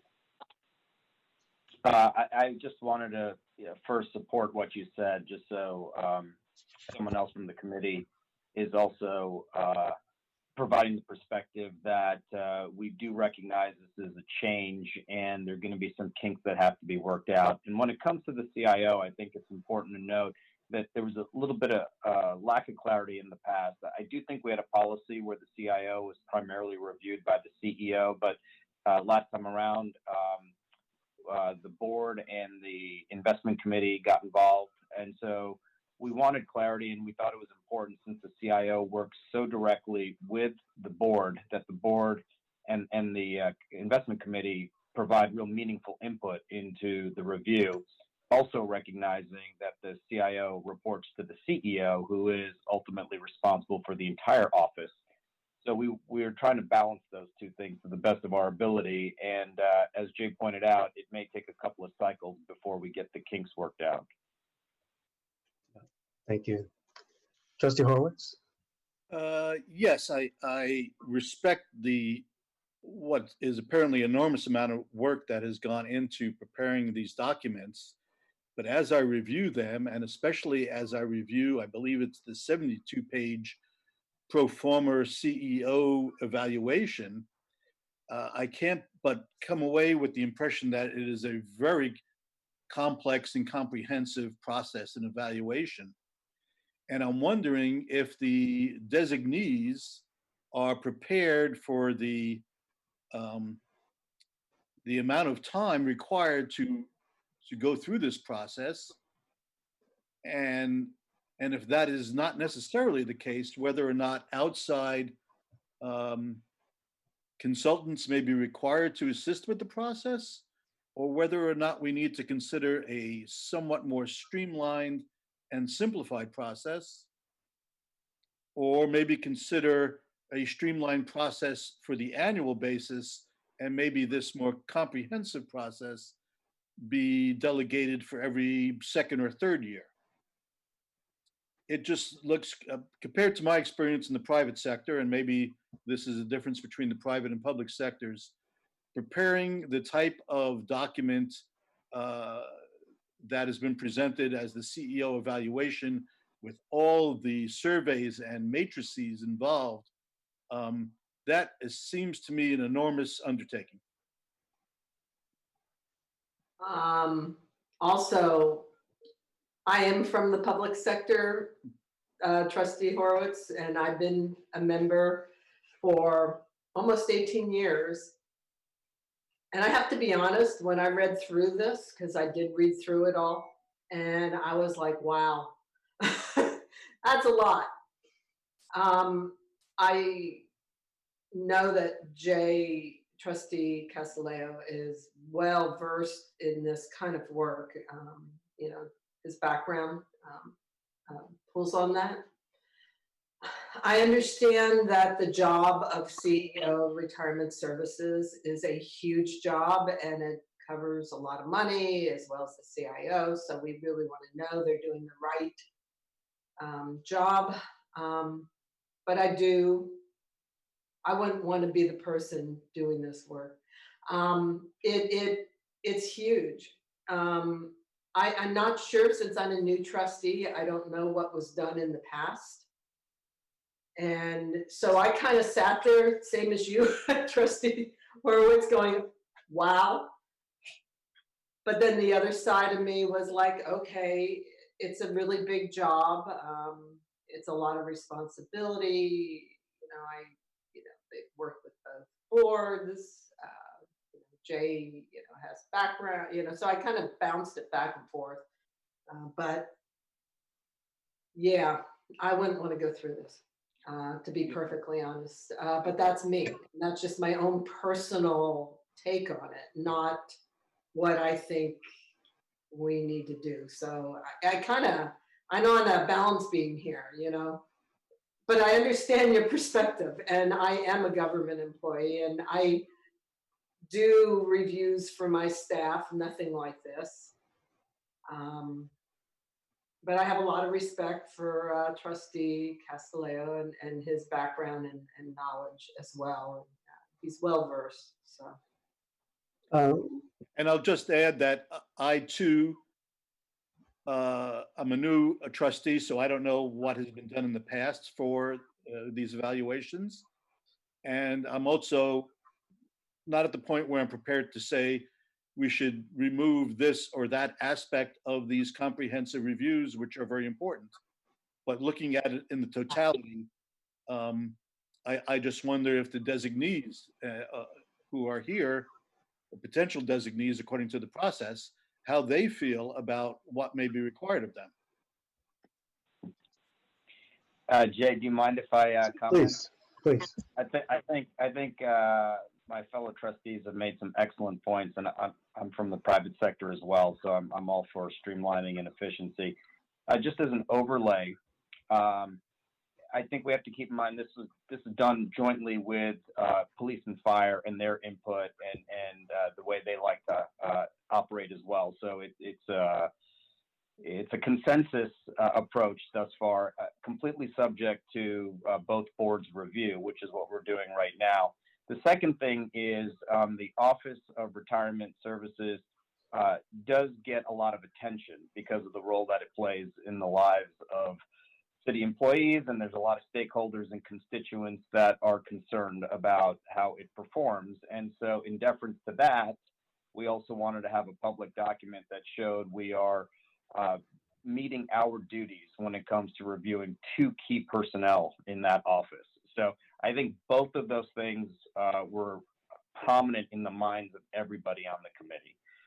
To answer your question directly, as someone who could potentially be designated, because I'm the one who played the role last time for the CIO review, look, it's my hope we can do it in a streamlined and efficient manner. And if it turns out that it's too cumbersome, I may be the first one coming back to this board or to that committee saying we got to tweak things. Yeah. We definitely should get some input for feedback from Mr. Pena, Mr. Sorry, just had a blank. The CEO, CIO. Yeah. But if I can respond on behalf of myself, it is the sample documents that you're looking at are they are quite long. However, there are a number of pages that are attachments. I think there's 70 something pages of attachments. So that's not work. That's work that will not need to be done by Mr. Pena and Mr. Polani. That will be that's work already performed. The part that does require input, I think that's about 17 pages. That also includes survey results information. It's data that's collected all year long with regard to operational metrics. It's reporting on that. So I personally think it's manageable. Again, let's hear from Mr. Polani and Mr. Pena, but I do think it is manageable because there's so much input that's being generated during the year, and then these milestone documents that are attached. It's really pulling it together and putting a narrative on it. That is the primary amount of work that needs to be done by each of them in preparation for their evaluation. So with that, Mr. Pena, Mr. Polani, if you wouldn't mind providing your input.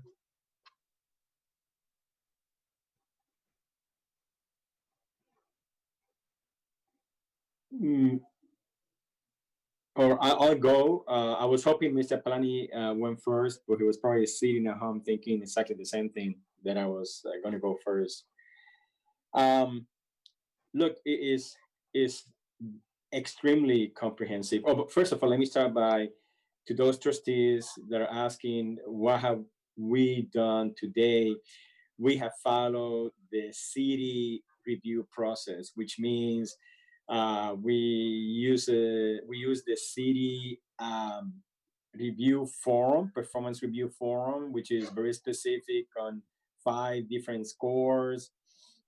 And what Mr. Palan and I do today is we provide a document to the board where we, on the one hand, sort of go over what were the accomplishments and what we completed throughout the year. And then on the second part of it, we sort of put together a plan of accomplishment, a work plan for the following fiscal year. And so that's the process. And so with that, then the boards meet in closed session. The chair of each board take notes along with the IC chair, and then they meet with the counterpart from the other board or committee, and together they actually sort of put together the actual city performance review form with comments and scores, and then they sit down, both board chairs sit down with the CEO and review the results of the performance review, and then the IC chairs along with the CEO, they sit with the CIO and go over his review. So that's the current process. I think this is extremely comprehensive.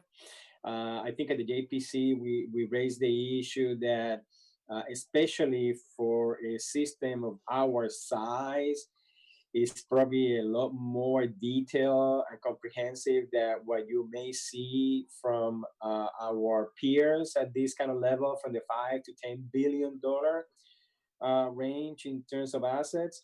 But I think at the end of the day, I sort of tend to agree with both the comments by Chair Castellano and Vice Chair Chandra, which is, look, I think is not only comprehensive, but is a very ambitious goal.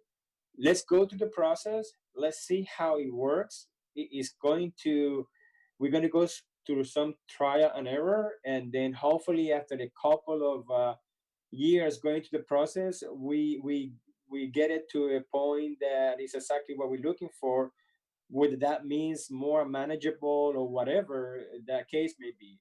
I personally, I'm assuming that if both boards approve this process, it will be kick off for the upcoming fiscal year. Now, from the standpoint that we had the COVID-19 and the possibility of a second side in the fall of issues, it may not be the best year to kick off this process, but I personally am looking forward to that first halfway meeting, probably in January, just to kind of kick back on each other in terms of how we're doing, what are the thoughts of the board, what are the concerns. I think that part is very helpful, but it's also going to kind of let us know how critical or how challenging is this process. So I'm, for one, willing to give it a shot and see how it can be implemented and hopefully worked out the hiccups in the first couple of years. Those are my comments. Thank you. Mr. Palani, did you have anything you wanted to add to that? Yeah, well, I come from the private sector where we did performance reviews very differently. It was usually about 5 minutes long. But, having said that, I realized we're going from no process to a very comprehensive process. And, I've been working in the government now for 2 years and 3 months. And what I've realized is that whatever we do today, it takes time. And, you have to start the process at some point. And the way I look at this whole process through the JPC, and this has taken several months to get here. And it's not for Roberta and me, really, because by the time this sees the light of day and this is put into practice, and there's going to be multiple iterations, and over the years, it's going to change and evolve. It's really for our successors or our successors' successors.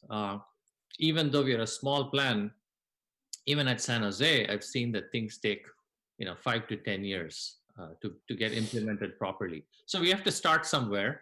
And I think Tom's done a terrific job of, putting this together and starting this project. But again, it is very, very comprehensive. We have to keep some perspective in mind. Obviously, terminating the CEO or the CIO is a very big decision, and will involve more than this. But in the normal course of business, we are looking at, the city gives a merit raise of somewhere between 0 and 2.5%. At least that's been in the last couple of years, that's been the range. So we have to keep these things in perspective. If you are producing a 70-page document with several hours of input, and it's really between giving the CEO or the CIO either a 1% raise or a 1.5% raise. So, there's a trade-off there in terms of the time that we put into this process.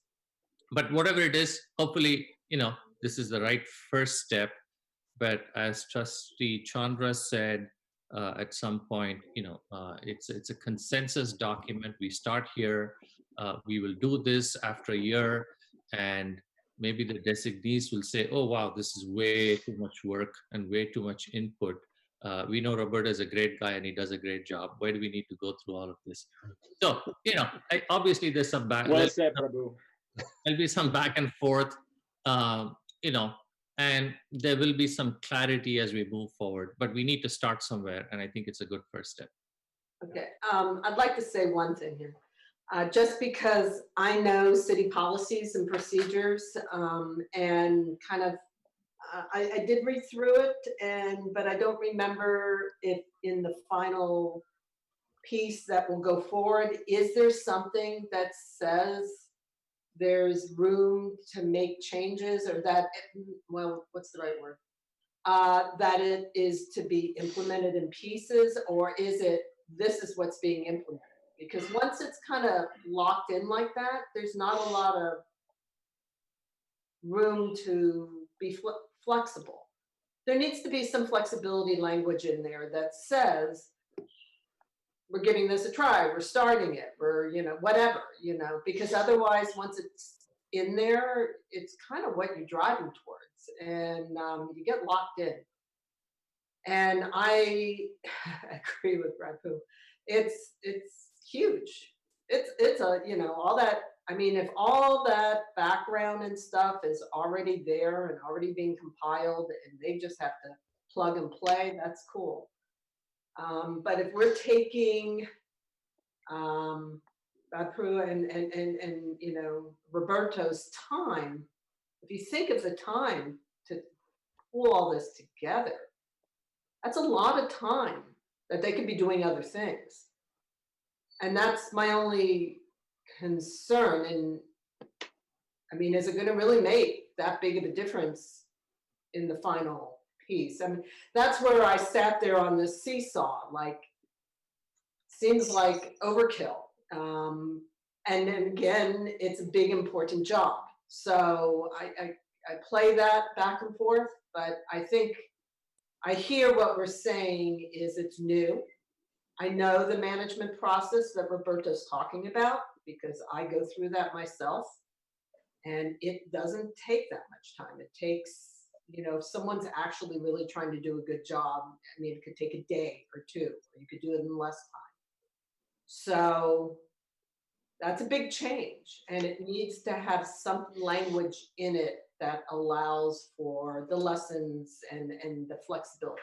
That would be my only piece, because I understand it's been an iterative process that the two committees have worked together on. Yeah. Trustee Orr?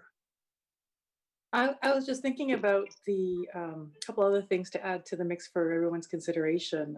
We had a commitment to provide back to the grand jury that we had sort of completed and fulfilled this element of their request. So there's sort of a real target time frame. The conversations among the JPC, to the extent of time that I've been on it, but what I understand from prior many months of other members, is that they've been driving towards a process that I guess it'll never be quite, on the balance optimal, that, you know, we can all sort of just embrace and say that works.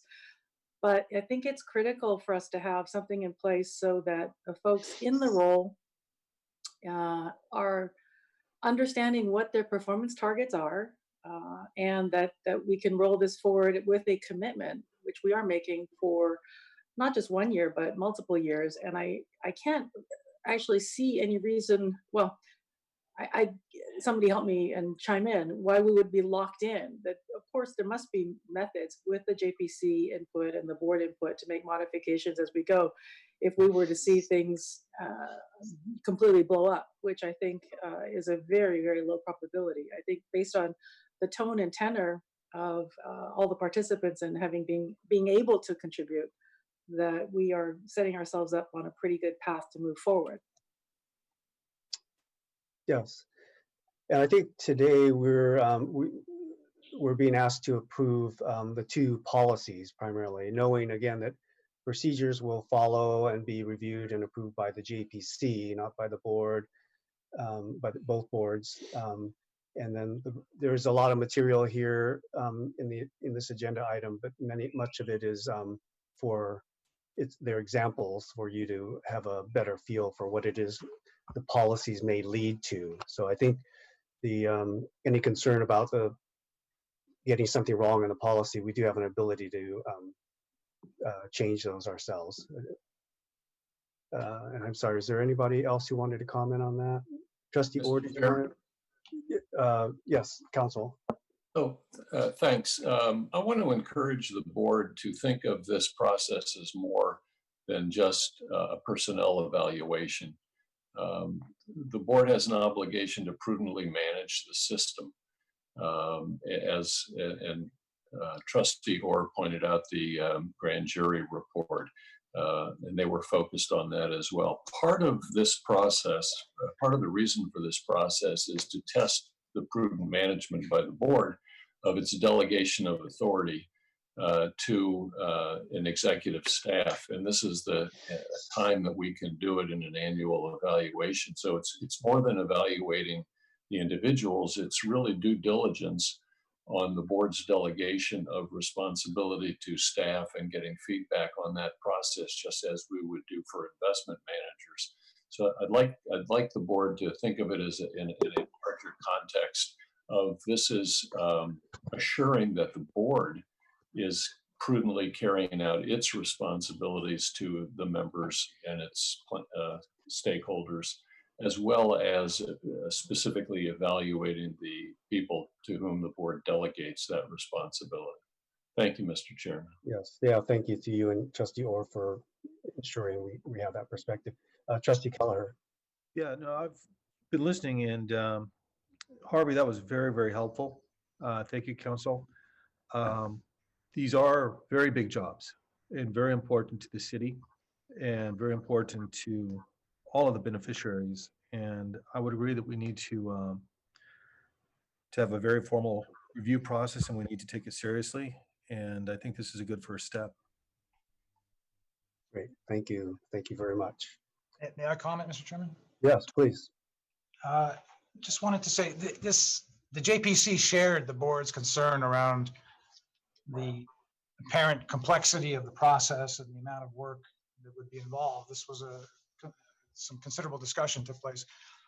And I went back and just double checked with staff and I just want to put the board at ease or provide some comfort that all of the information that you see here on the right-hand side, and a lot of it isn't listed, the investment returns and the cost administration effectiveness data, all of that information currently exists. It's gathered throughout the year. The investment return can be pulled. It's a single number that's pulled from the quarterly report. The cost effectiveness number can be calculated from a couple of numbers that you pull out of the annual CAFR and the valuation. Annual reports, audit report, all of this exists. The only exception would be we are not currently conducting, I believe, unless it's changed, we're not currently conducting online surveys for visitors to the website and the member portal, but there's a plan to do that. So this is all information that's either already being collected or the organization intends to collect that information. What we're really simply trying to do is pull it all together at the end of the year, and you will have already seen the information earlier in the year. We're pulling it all together at the end of the year to just simply help board members sort of review the year and have the information at their fingertips if they choose to refer to any of these reports in that separate background document volume. You probably won't necessarily need to read the previous audit report or the city audit report or what have you, but we wanted to put it there in case a board member wants to read any of that background information. They don't have to fumble around, ask for it, etc. So it's really just a facilitation process to get all that information in one place. The measurable numbers are really pretty straightforward. There are a few numbers that get calculated. Preparing the sample report took quite a bit of effort on my part, but once you've got the template and once we agree on it, dropping in the new numbers every year, I'm really confident it's not a big burden. And we've agreed it was always contemplated that staff would be driving that process anyway, that we wouldn't expect the designees to do the hands-on work of pulling the report together. But I just want to assure, and I know it's my opinion, but it looks intimidating, but it's all existing data, just pulling it together in one, hopefully user-friendly volume to facilitate a discussion at the close meeting. And board members can make as much or as little use of all that background information as they choose to use. But I'm pretty confident it'll be a very manageable process. Okay, and Tom, did you have more to finish out in terms of your presentation? We got other documents that we haven't scanned through in detail. I'm not sure we need to do that in detail, but I wanted to give you the opportunity to finish out your presentation on this agenda item. I'm finished with the policies. I will quickly just touch on the sample report.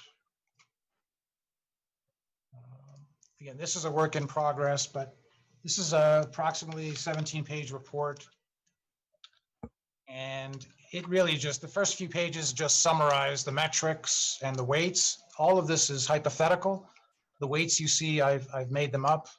The JPC hasn't had a real discussion on what those weights would be, but this summarizes the performance outcomes. Again, for the CEO, it's threefold: investment performance, cost effectiveness, member service. And these are the sub metrics, and then the hypothetical weights add up to 100. This is background information, largely coming out of the policy. This is just background information, what those management methods are. There are 5 plus an other category, and then the detailed metrics for each, for which board members would receive information at the end of the year to consider. And then I try to hypothetically imagine 3 years out what the scores might be, and I just made up numbers. Given the weights that I assumed, I came up with investment returns and costs, et cetera, and came up with a score of 67.85. And there's explanations as to how we arrived at those numbers, or references to pages that show how those numbers are calculated. But as the board gets, I'm trying to include more information just for transparency, but as the board gets more comfortable with this, we can provide less and less information, underlying information, if we're confident in the calculations over time. This page summarizes how we would calculate the investment returns.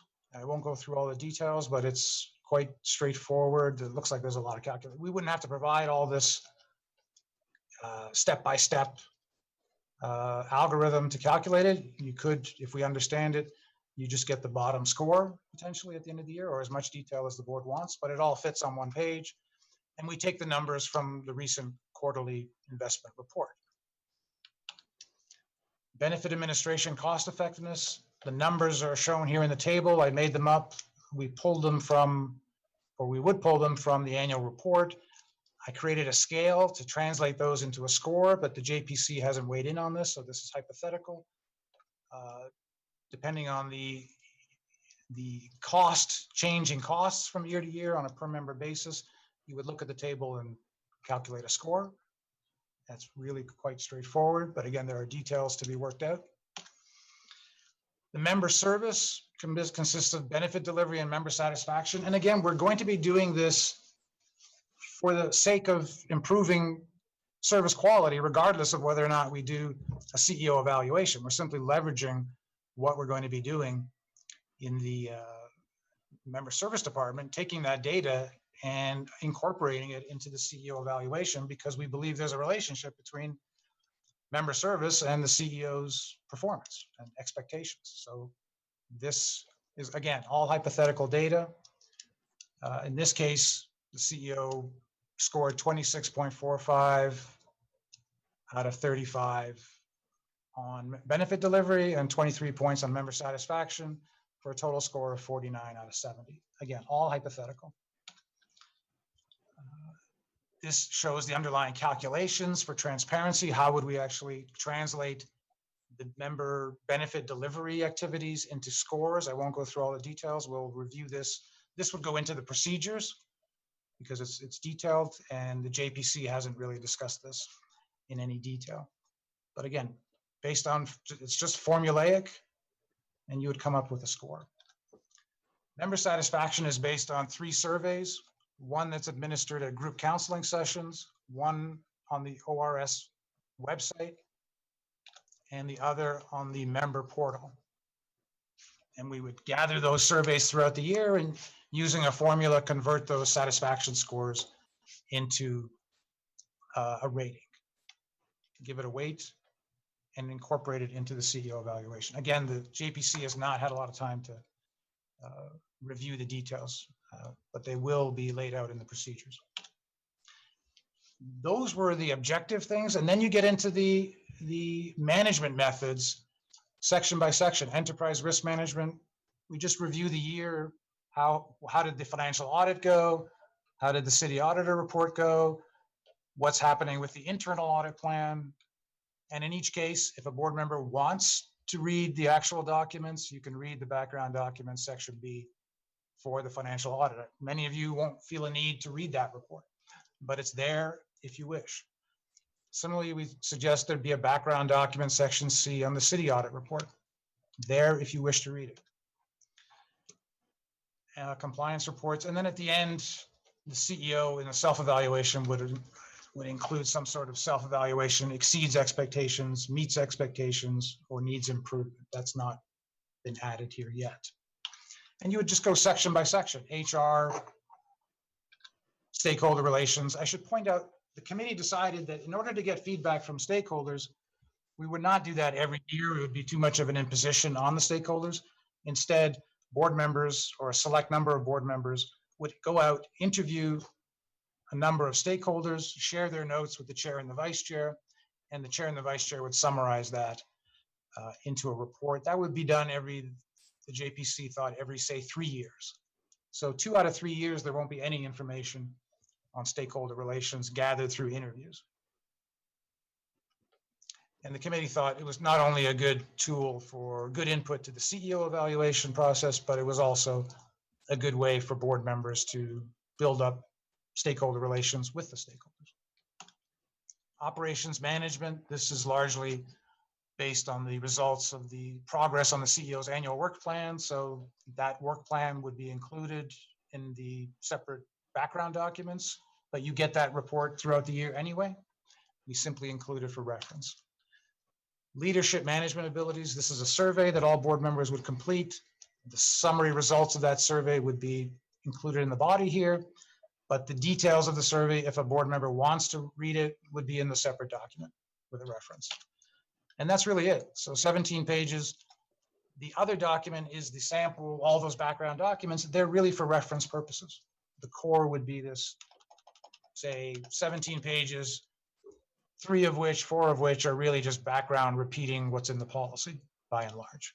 So there's about a dozen pages of actual content, which again, the CEO, the CIO would pull together for review by the designees.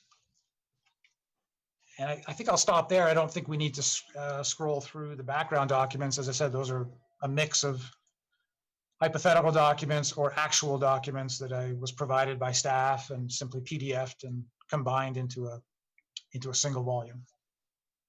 So again, I'll leave it there for questions. This was not for approval. What we're looking for today from the board, if it is comfortable, would be approval of the 2 policies. Yes. So we're looking for approval on the 2 policies, inclusive of the performance criteria, the metrics, and then also there's the workflow, the steps in the process, and the timeline. And Tom, just to clarify, because of the timeline, the first full cycle of this would start in Q2 2021. Is that correct?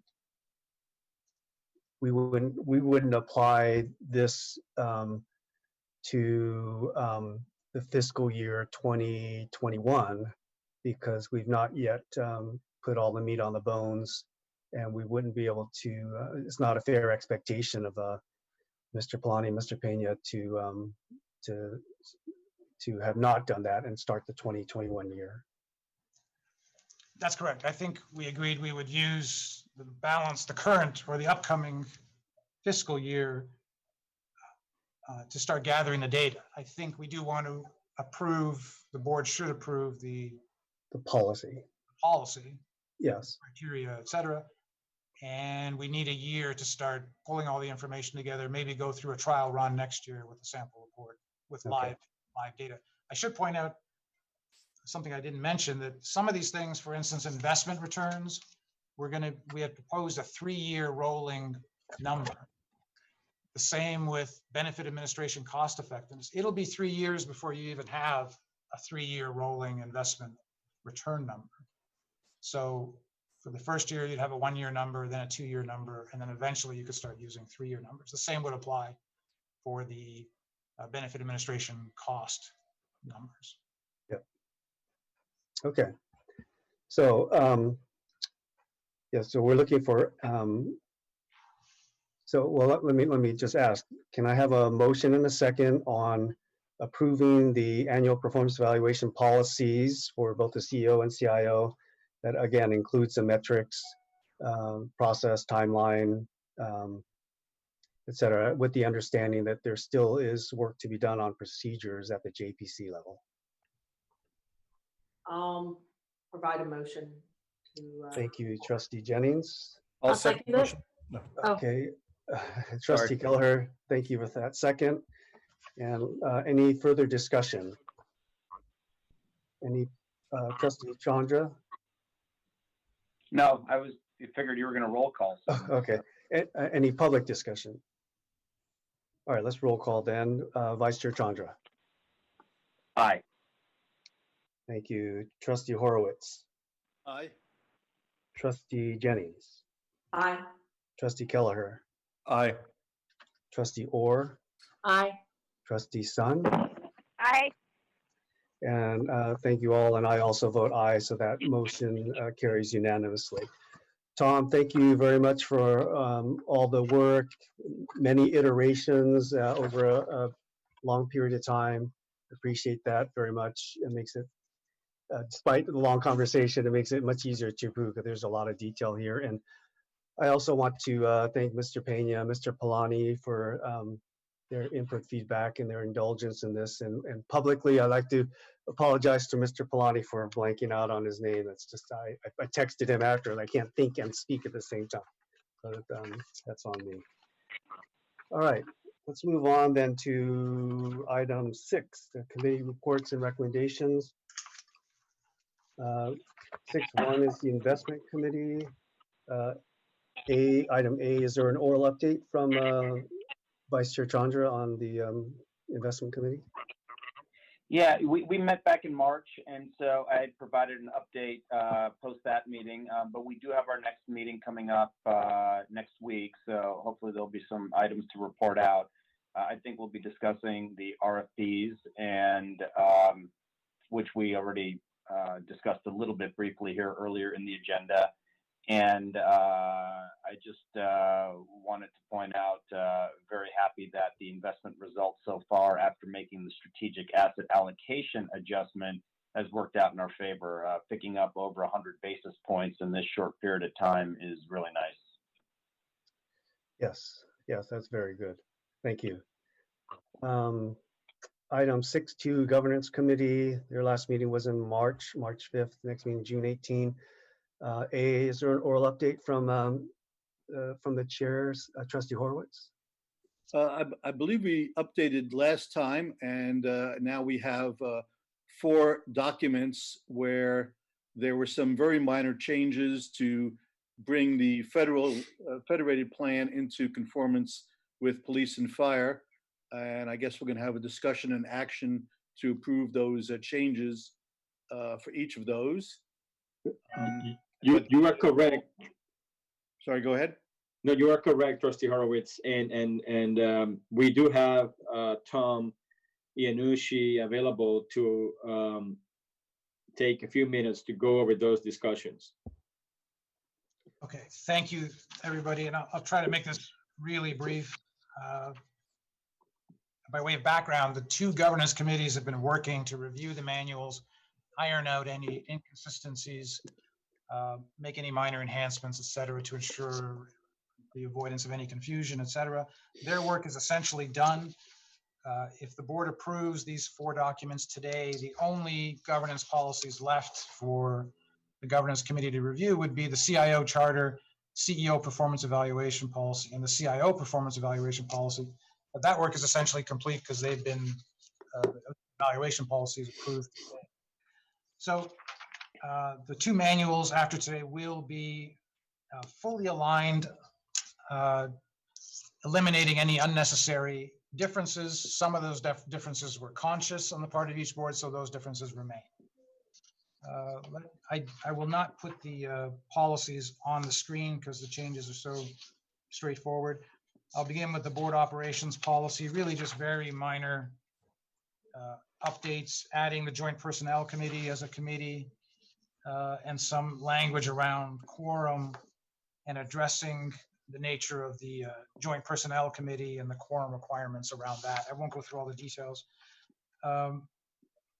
One minor thing you'll notice, we had originally thought this would be going to the board back in March.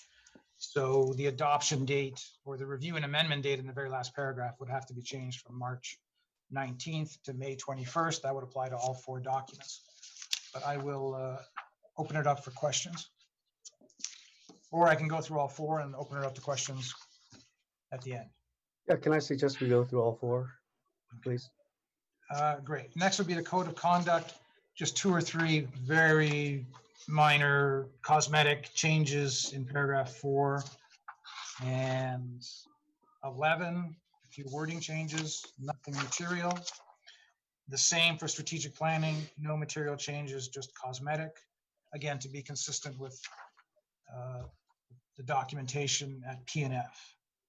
And then the council representative, again, very minor wording changes to align with P&F. The P&F policies required more edits, but your documents were in really good shape and required virtually no changes. So I'll leave it at that and take any questions. Okay, any questions or comments by board members? Or Trustee Horowitz as chair, did you want to add anything, or I should have given you that opportunity at the beginning? That's perfectly all right. I believe it was adequately presented. All the changes are quite minor in substance. Okay. So let's go through them one at a time, please. 6.2B, discussion action on the committee's recommendation to approve the board operations policy. Can I have a motion and a second on that one? Chair Castellano, Yes. Could I respectfully recommend that you make the motion for all of them at one time? I mean, you could do it individually, but it will save you time if you take one motion. Okay, yeah. Otherwise, you're gonna have to roll call all four times. I'm happy to do that, yes. Okay, so yeah, could I have a motion and a second for 6.2B, C, D, and E? I motion to go forward with all the. Thank you, Trustee Jennings. And I second that. Trustee Kelleher, thank you very much. Any additional comment? Horowitz, I think. Oh, Trustee, I'm sorry, did I get that wrong? Yeah, I no doubt I sound like Trustee Keller, but. Okay. You sound very rugged. I saw the yellow bar around Trustee Kelleher. I thought that's who did that one, so my apologies. All right, so we have a motion from Trustee Jennings and a second from Trustee Horowitz. Any further board discussion? Any public discussion? Okay, the roll call vote. Vice Chair Chandra. Yep, sorry, just having trouble with the mute. Aye. Thank you. Trustee Horowitz. Aye. Trustee Jennings. Aye. Trustee Kelleher. Aye. Trustee Orr. Aye. Thank you for sticking around. I know you need to leave. Thank Trustee you. Sun. Aye. Okay, I also vote. So those, all four of those items carry unanimously. Thank you very much, everyone. Tom, thank you again for your work on those. Thank you, Tom. Thank you, everybody. Thank you. Have a great afternoon. Thank you. Yeah, you too. All right, item 6.3, audit committee, last meeting February 20, next meeting May 21. The chair of that committee, Trustee Kelleher, do you have an oral update on that one? Sure, there's not much to update, although Benji Foy of the city of San Jose has reached out and introduced us to John Caldwell of Grant Thornton. We're going to be meeting with Grant Thornton where the auditors will ask their standard questions sometime in early June. Okay, yeah, very good. Thank you. So moving on, 6.4 Joint Personnel Committee. Last meeting was on the 13th and next meeting is TBD. Vice Chair Chandra, did you have an update as chair, as vice chair of the JPC? No, a lot of ground already today. Yeah, we just covered all of the ground from the last couple of JPC meetings. Okay. 6.4B, minutes of the February 25th JPC meeting is receive and file.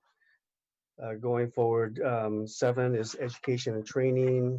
Thank you, staff, for collecting all the material, and everyone can look at that at your convenience. Any future agenda items? Okay, any additional public retiree comments on items not on the agenda? Okay, with that, we're adjourned. Thank you, everybody, for coming and participating, and it's really good to see everybody's faces. Before we sign off, just a reminder to those audit committee members that the audit committee meeting will start right after this meeting. Okay. Very well. All Thank right, you, have a good everyone. meeting. Bye, Thank everybody. you.